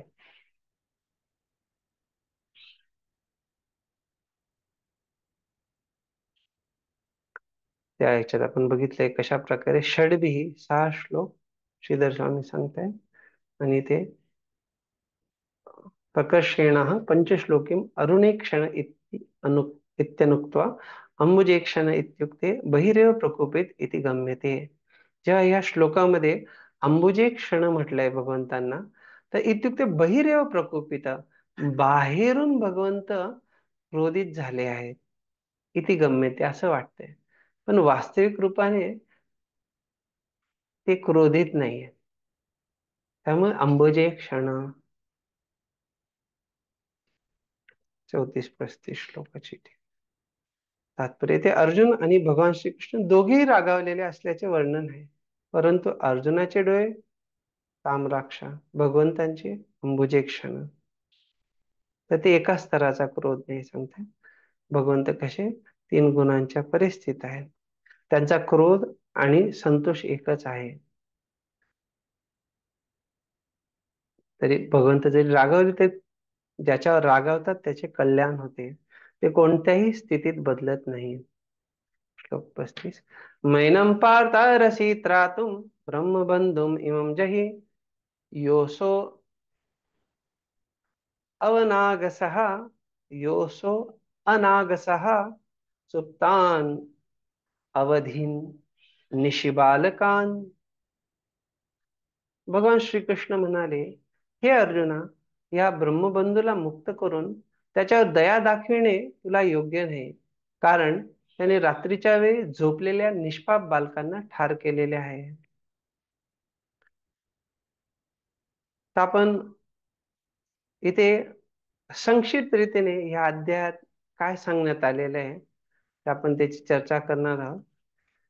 जेणेकरून जर असं झालं की आपल्या चर्चा करताना आपण सगळे तात्पर्य नाही करू शकलो, तर तुम्ही ते वाचू शकता.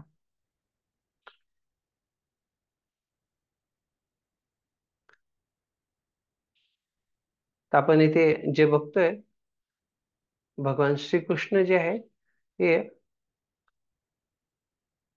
अर्जुनाची आता परीक्षा घेणार आहेत, आणि त्यामुळे सुरुवातीला ते अश्वत्थाम्याला मारण्यासाठी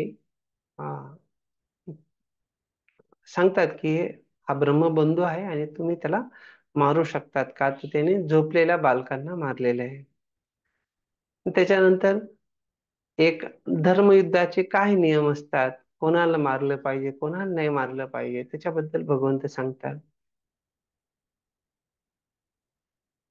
आणि कशा प्रकारे कोण व्यक्ती जो अगदी क्रूर आहे आणि जो व्यक्ती दुसऱ्यांच्या जीवावरती जगतोय, अशा व्यक्तीला मारलेलंच योग्य आहे.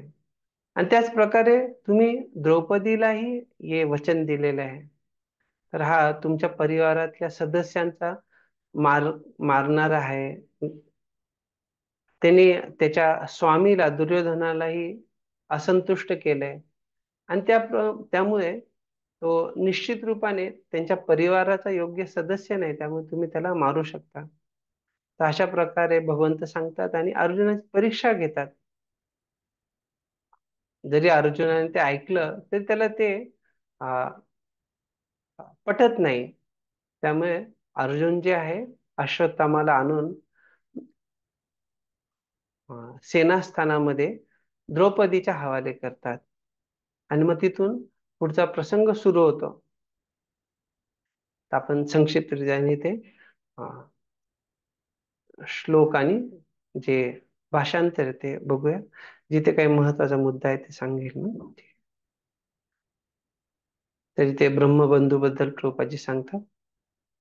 तर तुमच्यापैकी कोणाला ब्रह्मबंधू काय माहित नसेल तर तुम्ही प्रश्न विचारू शकता. ठीक,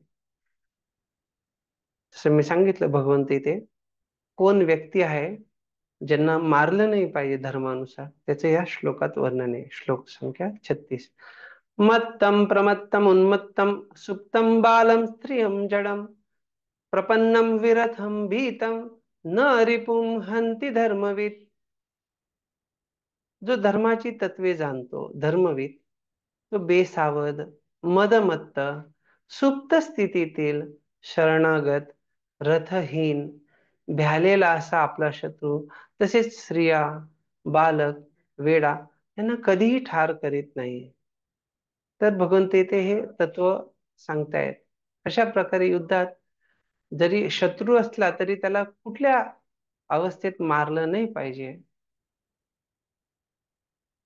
तर आता युद्ध जेव्हा सुरुवात होतं तर दोन्हींकडे एकसारखच अवस्था असली पाहिजे. भगवान श्रीकृष्णांनी स्वतः जर शत्रू हातामध्ये गदा घेऊन पायी पायी चालत येत असेल तर त्यांनी रथावरून उचलून हातामध्ये गदा घेऊन ते त्याच्याशी युद्ध केले. तर अर्थात हा जो भाव आहे जिथे शत्रूला जरी शत्रू असला तरी तिथे कशा अवस्थेमध्ये काय युद्धाचे नियम आहेत ते जाणलं पाहिजे. त्यामुळे ते धर्मविद म्हटलेलं आहे.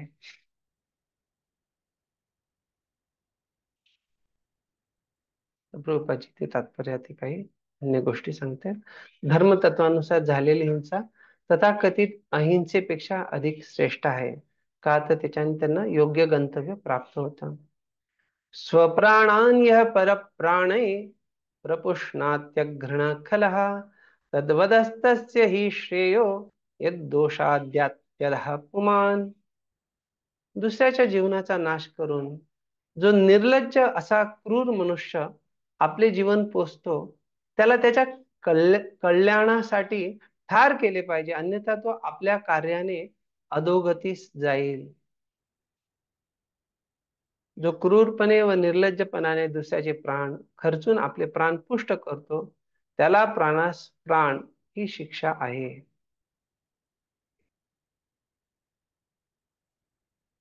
प्रभुपादजी ते सांगतायत की जे पशु हत्या करतात त्यात जे वेगवेगळ्या प्रकारचे लोक आहेत त्यांना कशी शिक्षा भेटते. तर कोण लोक आहेत ते जो पशु मारण्यास संमती देतो, पशुला ठार करतो, त्याची विक्री करतो, त्याला शिजवतो आणि त्याची विक्री करण्याची व्यवस्था करतो, जो मांस खातो, हे सर्व जे आहे हे शिक्षेला पात्र आहेत.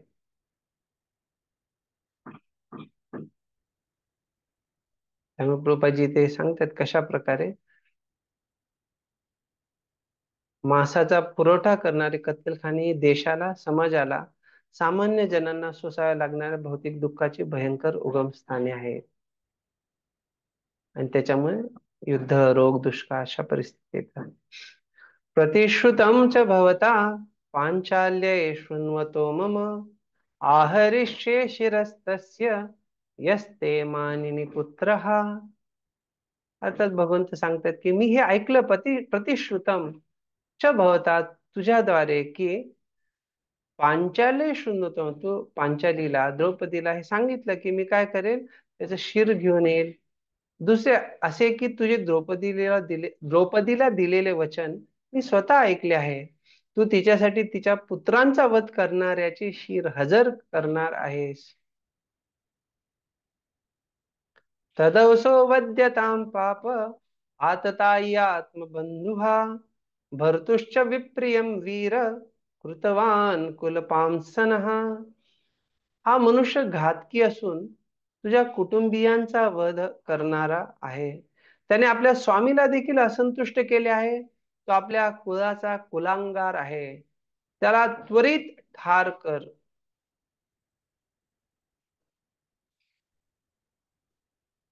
ठीक आहे, ह्या आपण चर्चा केली कसं त्यांनी त्याच्या स्वामीला असंतुष्ट केलं. आता हे आतताई जे आहेत त्यांच्याबद्दल सांगितले, जे तुम्ही भगवद्गीतेत शिकले 6 प्रकारचे, आणि त्याला मृत्यूदंड. भगवंतांनी या सर्व गोष्टींची अर्जुनाला जाणीव करून दिली, कारण त्यांनी याची दखल घेऊन योग्य ते करावे. श्लोक संख्या 40. सूत उवाच एवं परीक्षता धर्मं पार्थ कृष्णेन चोदितः नैषद् हन्तुं गुरुसुतं यद्यप्यात्मा हनम महान. एवं परीक्षता धर्मम. अर्थात भगवान कोणाद्वारे, कृष्णेन भगवान श्रीकृष्णांद्वारे अर्जुनाची धर्माची परीक्षा घेतली जात आहे. सूत गोस्वामी म्हणाले, अर्जुनाची आचार धर्म विषयक परीक्षा पाहण्यासाठी भगवान श्रीकृष्णांनी जरी अर्जुनाला द्रोणाचार्यांच्या पुत्राला ठार मारण्याची प्रेरणा दिली, तरी मोठ्या मनाच्या अर्जुनाने स्वतःच्या परिवारातील माणसांची वध करणाऱ्या त्याला ठार मारण्याची इच्छा केली नाही. अर्थात अर्जुनाने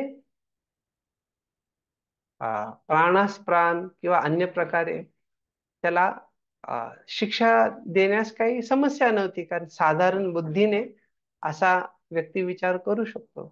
पण जो धार्मिक आहे, जो धर्मतत्व आहे, धर्मवीत आहे, जो योग्य अयोग्य जाणतो, त्याने कसं वागावं, आणि भगवान श्रीकृष्ण या लीलेद्वारे दाखवत आहे की कशा प्रकारे त्यांचा भक्त जो आहे, कृष्ण भक्त बडा चतुर.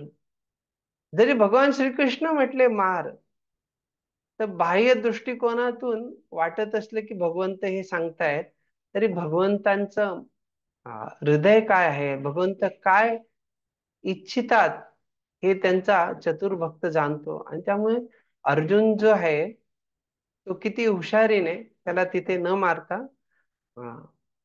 सेनास्थानाकडे घेऊन जातो. आणि पुढेही याची ही परीक्षा जी अर्जुनाची चालू राहते, ते आपण बघणार आहोत. त्यामुळे प्रभुपादजी सांगतात, अर्जुन महान आत्मा होता यात शंकाच नाही. भगवान श्रीकृष्णांनी अर्जुनाला बाह्यातकारी प्रेरणा देऊन त्याच्या कार्यातील विवेकीपणाची परीक्षा पाहिली. तर प्रभुपादजी सांगतात की भगवंत अशा प्रकारे भक्तांना कसोटीला लावून कर्तव्याची जाणीव स्पष्ट करून देतात.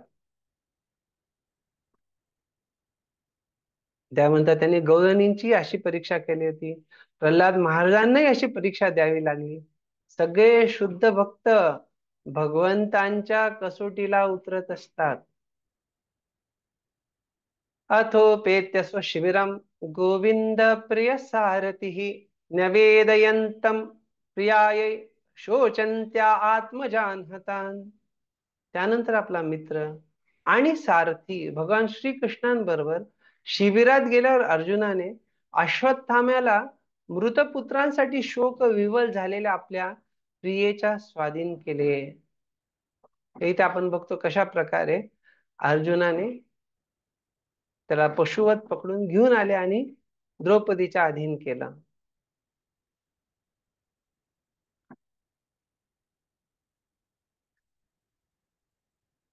भक्ती योगाच्या प्रक्रियेने गंभीरतेने प्रयत्न केला तर कोणीही भगवंतांच्या संगतीचा आनंद घेऊ शकेल. आता इथून आपण बघतो की कशा प्रकारे द्रौपदीचा काय स्वभाव आहे आणि कशा प्रकारे द्रौपदी अश्वत्थामा ला बघून तिचे काय विचार आहेत, ती काय आपल्या भावना प्रकट करते, त्यात इथे आपण बघूयात.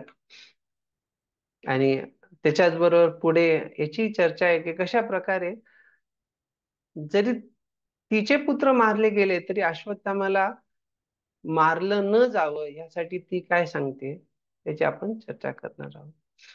तथा ऋतं पशुवत पाशबद्धम अवाङ्मुखं कर्म जुगुप्सितेन तथारुतं पशुवत् पाशबद्धं अवाङ्मुखं कर्म जुगुप्सितेन निरीक्ष्य कृष्णापकृतं गुरोसुतं वामस्वभावा कृपया ननाम च. तेव्हा पशुप्रमाणे दोराने बांधून आणलेल्या अश्वत्थाम्याला द्रौपदीने पाहिले. अत्यंत घृणास्पद कार्य केलेले असल्यामुळे तो गप्प राहिला होता. तेव्हा आपल्या स्त्री स्वभावानुसार स्वभावतःच गुणवान आणि सदाचारी असलेल्या द्रौपदीने त्याचा एका ब्राह्मणाचा करावा तसा आदर केला. ननाम, तिने त्यांना आदर केला, प्रणाम केला. भगवान श्रीकृष्णांनी अश्वत्थाम्याचा धिक्कार केलेला होता व अर्जुनाने त्याला गुरुपुत्र किंवा ब्राह्मण पुत्र म्हणून न वागविता एका गुन्हेगाराप्रमाणे वागवले होते. आता द्रौपदी काय करते ते याच्यात आपण बघितलं. तर तिचा हा सौम्य स्वभाव आहे. तसे पहिल्या स्त्रियांचा स्वभाव हा बालकाप्रमाणेच असतो आणि म्हणून पुरुषांप्रमाणे त्यांच्याजवळ तरतम विवेक बुद्धी नसते. अश्वत्थाम्याने तो द्रोणाचार्यांचा अथवा एका ब्राह्मणाचा अपात्र मुलगा असल्याचे सिद्ध केले होते आणि त्यामुळे भगवंतांनी त्याचा धिक्कार केला. पण द्रौपदी जी आहे, आपल्या ब्राह्मणाबद्दलच्या नैसर्गिक सन्मानादी देण्याच्या स्वभावाचा त्याग करू शकली नाही. आणि त्यामुळे प्रभुपादजी सांगतात की आजही हिंदू कुटुंबातील स्त्री ब्राह्मण जातीचा योग्य सन्मान करते. मग तो पतित असला, ब्रह्मबंधू असला तरी.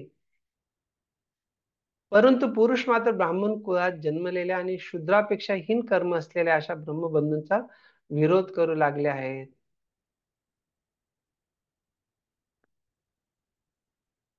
आपल्याजवळ गुणा व गुणाचा निर्णय करण्याची निर्णायक असलीच पाहिजे बुद्धी.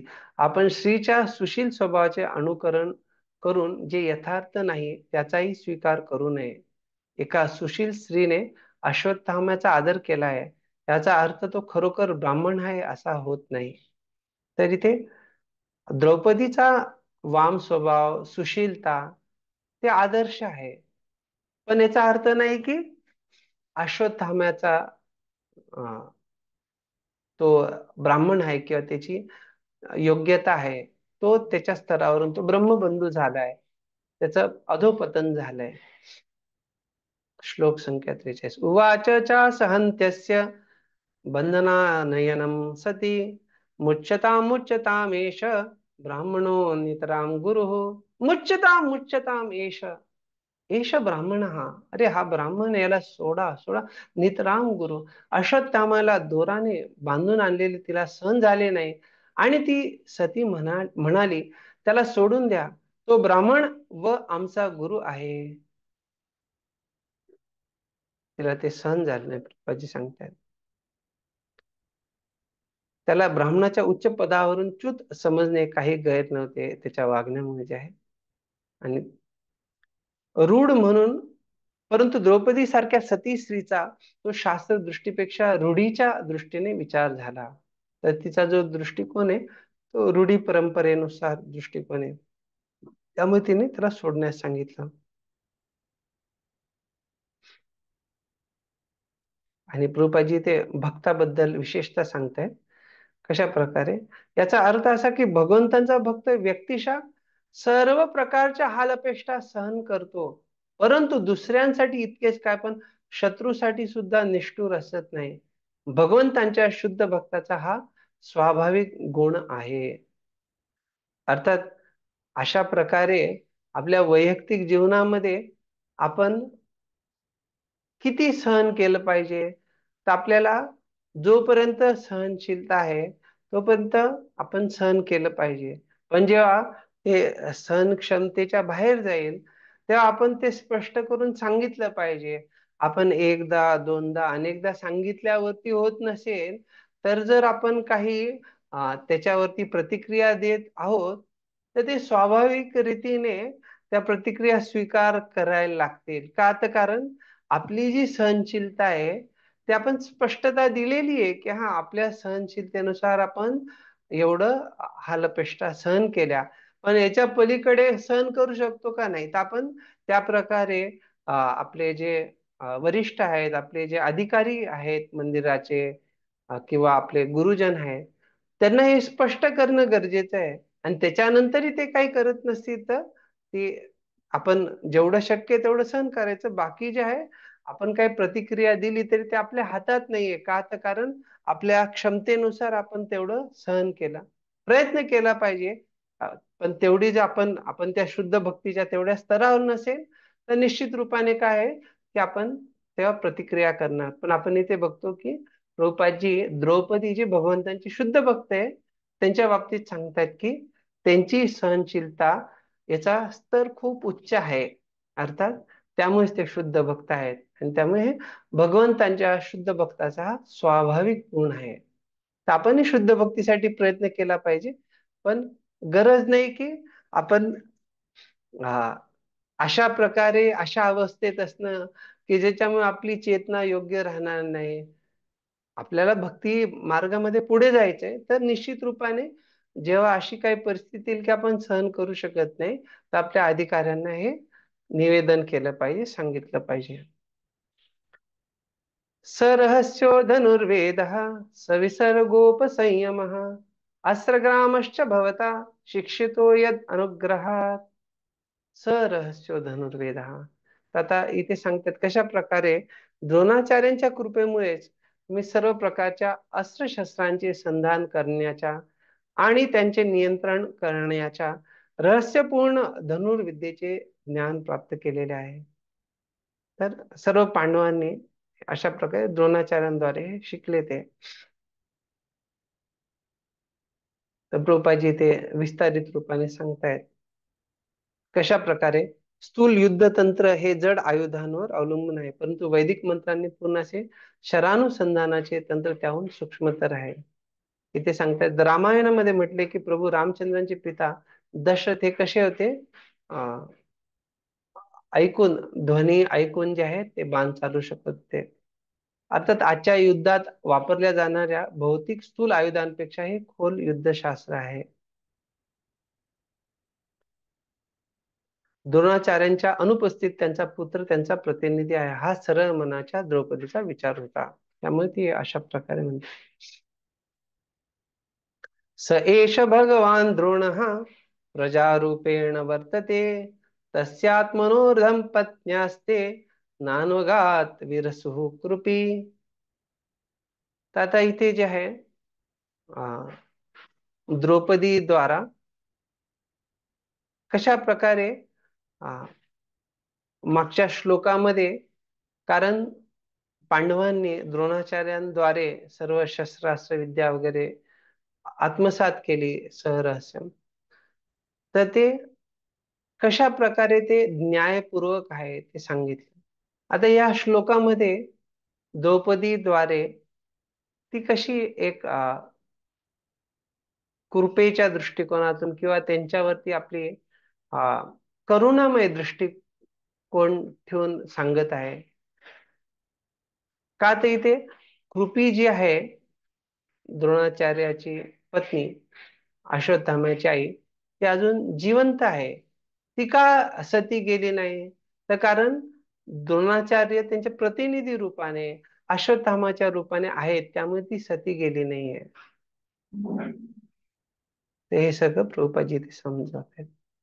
विधवेला पुत्र असेल तर ती नाममात्र विधवा समजली जाते. त्यामुळे आता अश्वत्थामाला मारलं तर तिची हत्या करण्यासारखं आहे.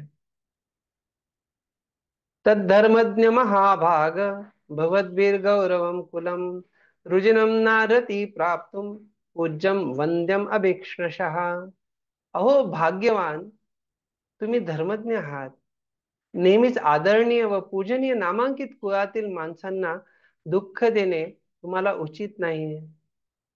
तर त्यामुळे इथे द्रौपदी जी आहे कशा प्रकारे एकदम आपण कपटरहित होऊन वागलं पाहिजे, कशा प्रकारे आपण जे आदरणीय ब्राह्मण समाज आहे तर त्यांचा आपण अपमान नाही केला पाहिजे, त्यांना त्रास नाही दिला पाहिजे, या प्रकारे सांगतायत. तात्पर्यात म्हणतात आदरणीय कुळाचा लेश मात्र अपमान दुःखाचे कारण होतो. यासाठी सदाचारी माणसाने वंदनीय कुळातील माणसांशी व्यवहार करताना अत्यंत सावध असले पाहिजे. खूप महत्वाचं सांगता येते.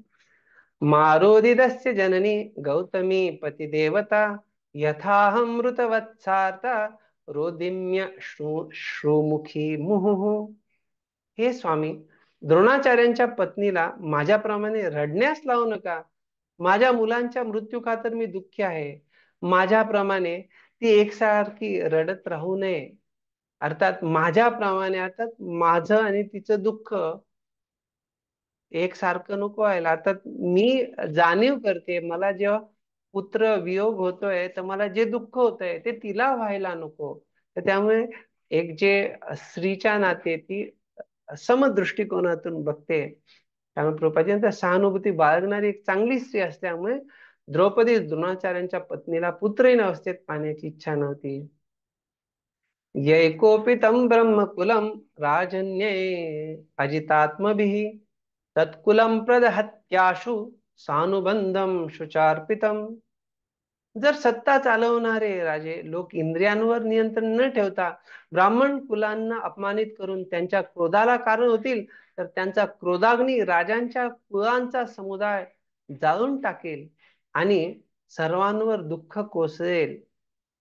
तेथे कशा प्रकारे जे महत किंवा महान लोक आहेत त्यांच्या प्रती योग्य दृष्टिकोन असला पाहिजे याबद्दल जे आहे इथे द्रौपदी सांगते. अर्थात एक प्रकारे बघितलं तर महान पहिले उच्च कुळाच्या लोकांची ब्राह्मणांची गोष्ट केली गेली, पण इथे जेव्हा द्रौपदी सांगते की आपण त्यांना त्रासदायक असं काही वर्तणूक नाही व्हायला पाहिजे. अर्थात जर क्षत्रियांनी ब्राह्मणांचा असा अपराध केला तर ब्राह्मणांच्या रागाने पूर्ण क्षत्रिय कुळाचा नाश होऊ शकतो. तर तुमच्यापैकी कोणी सांगू शकता का की असं एखादं उदाहरण तुम्ही ऐकलंय की जिथे ब्राह्मणांच्या कोपाने क्षत्रियांचा नाश झालेला आहे?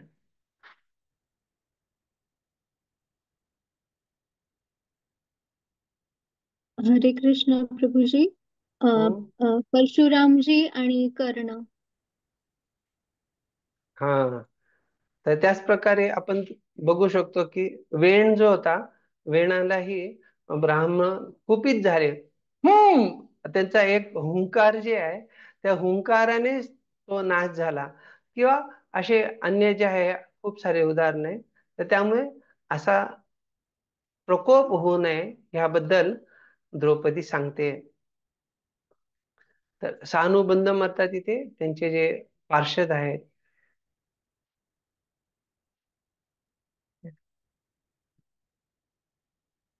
आता इथे जे जे द्रौपदी बोलली तर ते सर्व या पुढच्या श्लोकामध्ये दिलेले आहे, जे आपण चर्चा केली पहिल्यापासून. न्यायानुसार 42वा श्लोक होता, 42 ना, 44वा श्लोक.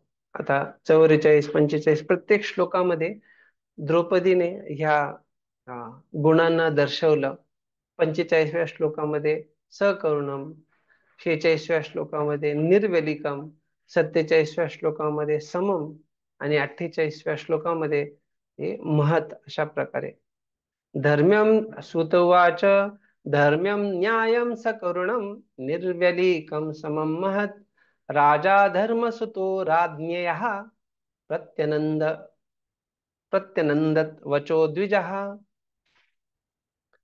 भाषांतर सूत गोस्वामी म्हणाले, हे ब्राह्मण, राजा युधिष्ठिराने राणीच्या म्हणण्याला पूर्ण अनुमोदन दिले, कारण ते धर्मतत्वांना अनुसरून न्यायोचित, गौरवाचे, दयापूर्ण, समतापूर्ण आणि दुटप्पीपणा नसलेले होते.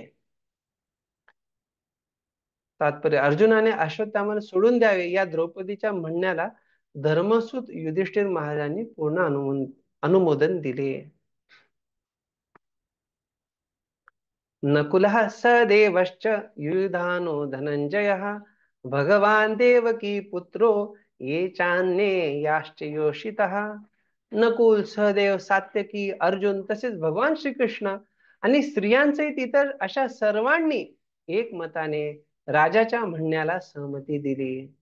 तर युधिष्ठिर महाराजांनी द्रौपदीच्या म्हणण्याला संमती दिली आणि युधिष्ठिर महाराजांच्या म्हणण्याला बाकी ह्या सर्वांनी संमती दिली. पण तत्राहमर्षितो भीमस्तस्य श्रेयान् वद स्मृतः न भर्तुर्नात्मनश्चाते यो हं सुक्तान् शिशून् वृथा. परंतु भीम त्यांच्याशी सहमत झाला नाही. त्याने त्याला ठार मारण्याची शिफारस केली, कारण स्वतःचाही आणि स्वामीचाही लाभ नसताना त्याने निष्कारण सुप्तावस्थेतील बालकांना ठार मारले होते. तर अर्थात आता भीम तयार झालाय, तू मारत नसशील तर मीच काम संपवतो.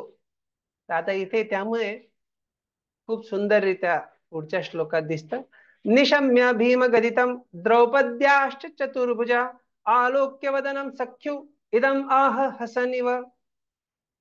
तर इथे भगवंतांना म्हटलंय चतुर्भुजा. हा भीम, द्रौपदी आणि दुसऱ्यांचे बोलणे ऐकल्यावर चतुर्भुज भगवंतांनी आपल्या प्रिय मित्राच्या अर्जुनाच्या मुखाकडे पाहिले आणि स्मितपूर्वक बोलण्यास सुरुवात केली. तर तुमच्यापैकी कोणी सांगू शकतं का भगवंत द्विभुज आहेत का चतुर्भुज आहेत?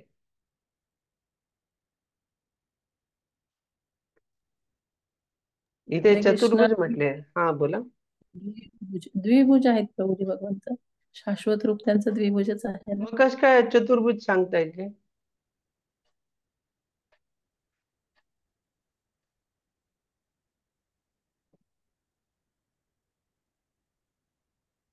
त्या ठिकाणी म्हणजे उल्लेख केलेला आहे ना. वैकुंठामध्ये चतुर्भुज आहेत.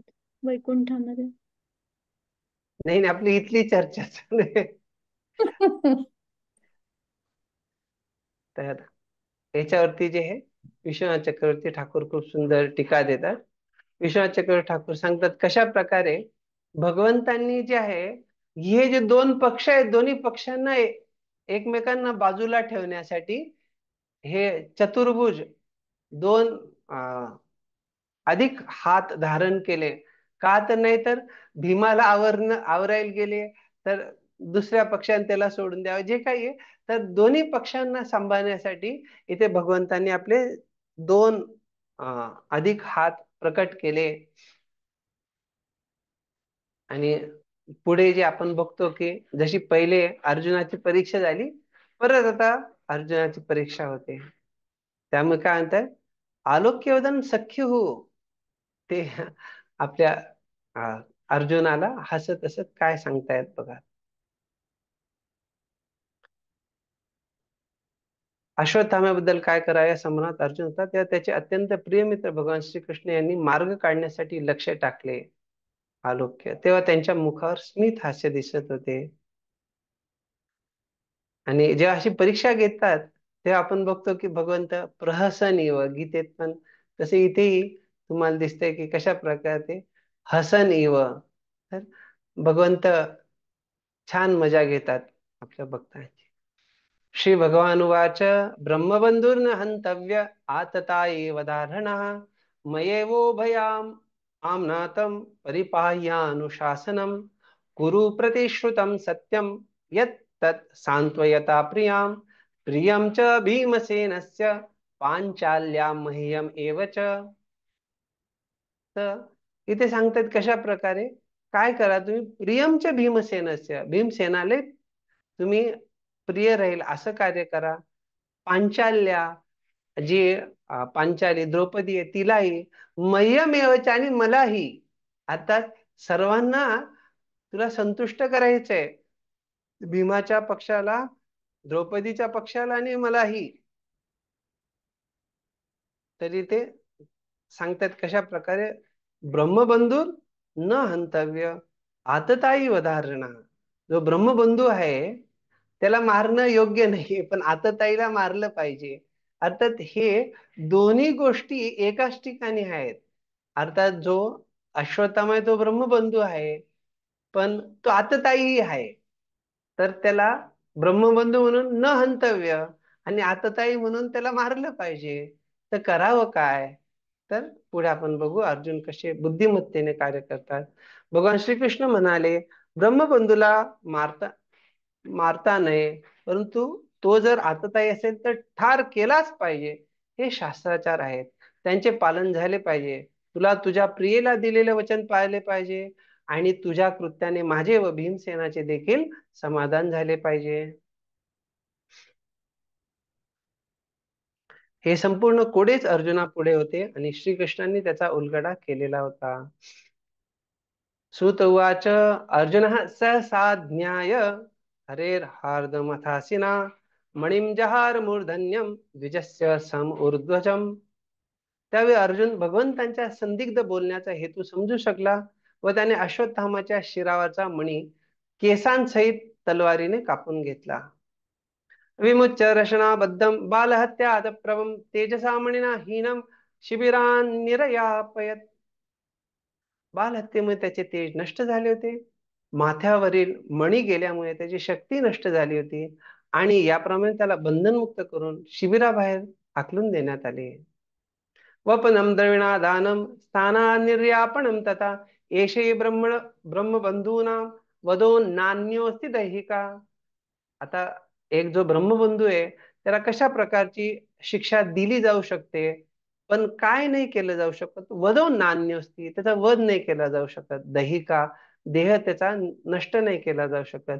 डोक्यावरचे केस कापणे, संपत्ती जप्त करणे आणि घरातून घालून देणे, या ब्रह्मबंधूंसाठी शिक्षा सांगितल्या आहेत. शरीर हत्या अभिप्रेत नाही, त्यामुळे त्याचे डोक्यावरचे केस कापले अर्जुनाने. त्याची संपत्ती जी आहे, त्याच्या जो जो मणी होता तो जप्त केला आणि त्याला शिबिरातून बाहेर काढला. पुत्र शोकातुरा सर्वे पांडवाः स कृष्णया स्वानामृतानां यत्कृत्यं चक्रुर निर्हराणाधिकम. त्यानंतर दुःखाने व्याकुळ झालेल्या पांडवांनी आणि द्रौपदी यांनी मिळून आपल्या स्वजनांच्या मृतदेहांचा आवश्यक त्या करणीय विधीने योग्य तो संस्कार केला.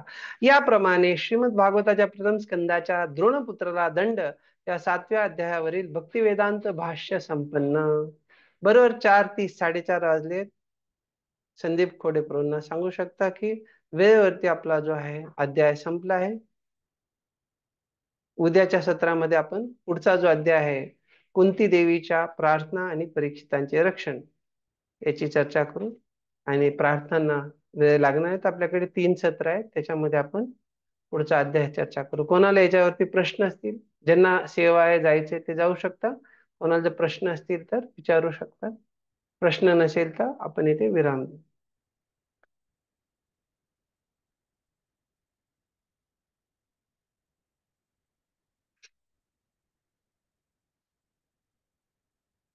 ठीक आहे, कोणाला प्रश्न नाही तर आपण इथे विराम देऊया. श्रील प्रभुपाद की जय. श्रीमद भागवतम की जय. वांछा कल्पतरुभ्यश्च कृपा सिंधुभ्य एव च पतितानां पावनेभ्यो वैष्णवेभ्यो नमो नमः. अनंत कोटि वैष्णव वृंद की जय. श्रील प्रभुपाद की जय. निताय गौर प्रेमानंदे. हरि हरि बोल. दंडवत प्रणाम प्रभू. धन्यवाद. हरे हरे कृष्णा, दंडवत कृष्णा. प्रणाम. हरे कृष्ण. हरे कृष्णा. दंडवत प्रणाम प्रभूजी, छान झालं श्लोक.